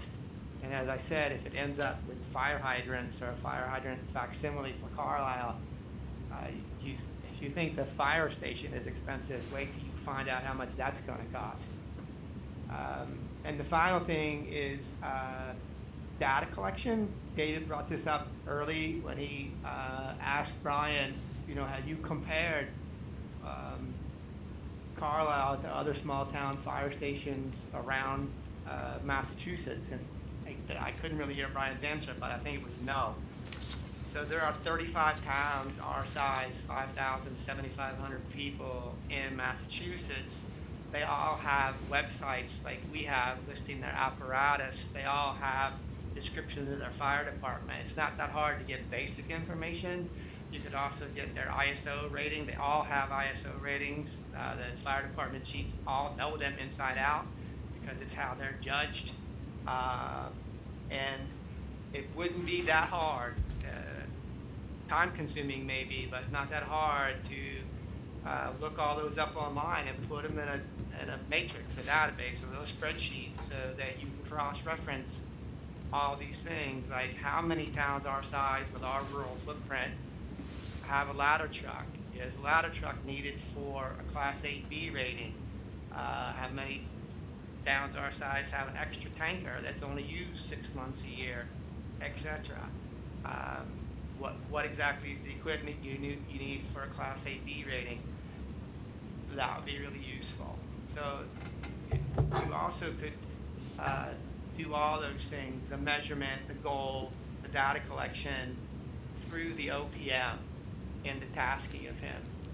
So just something to consider. But I think the OPM, as long as it's the meaning you use and not the one that immediately sprang to my mind, is a really good idea. That's it. Thank you. Okay. Anybody else? Great. I'm looking for a last motion. Move that we adjourn. Second. 12 minutes ahead of time. Nice Yeah. job. All those in favor? Wait a minute. Aye. All right, excellent. And Good job, Kate. woohoo, yes, you're commended. You're just getting good Madam at this, Chair. and you're gonna not be the chair.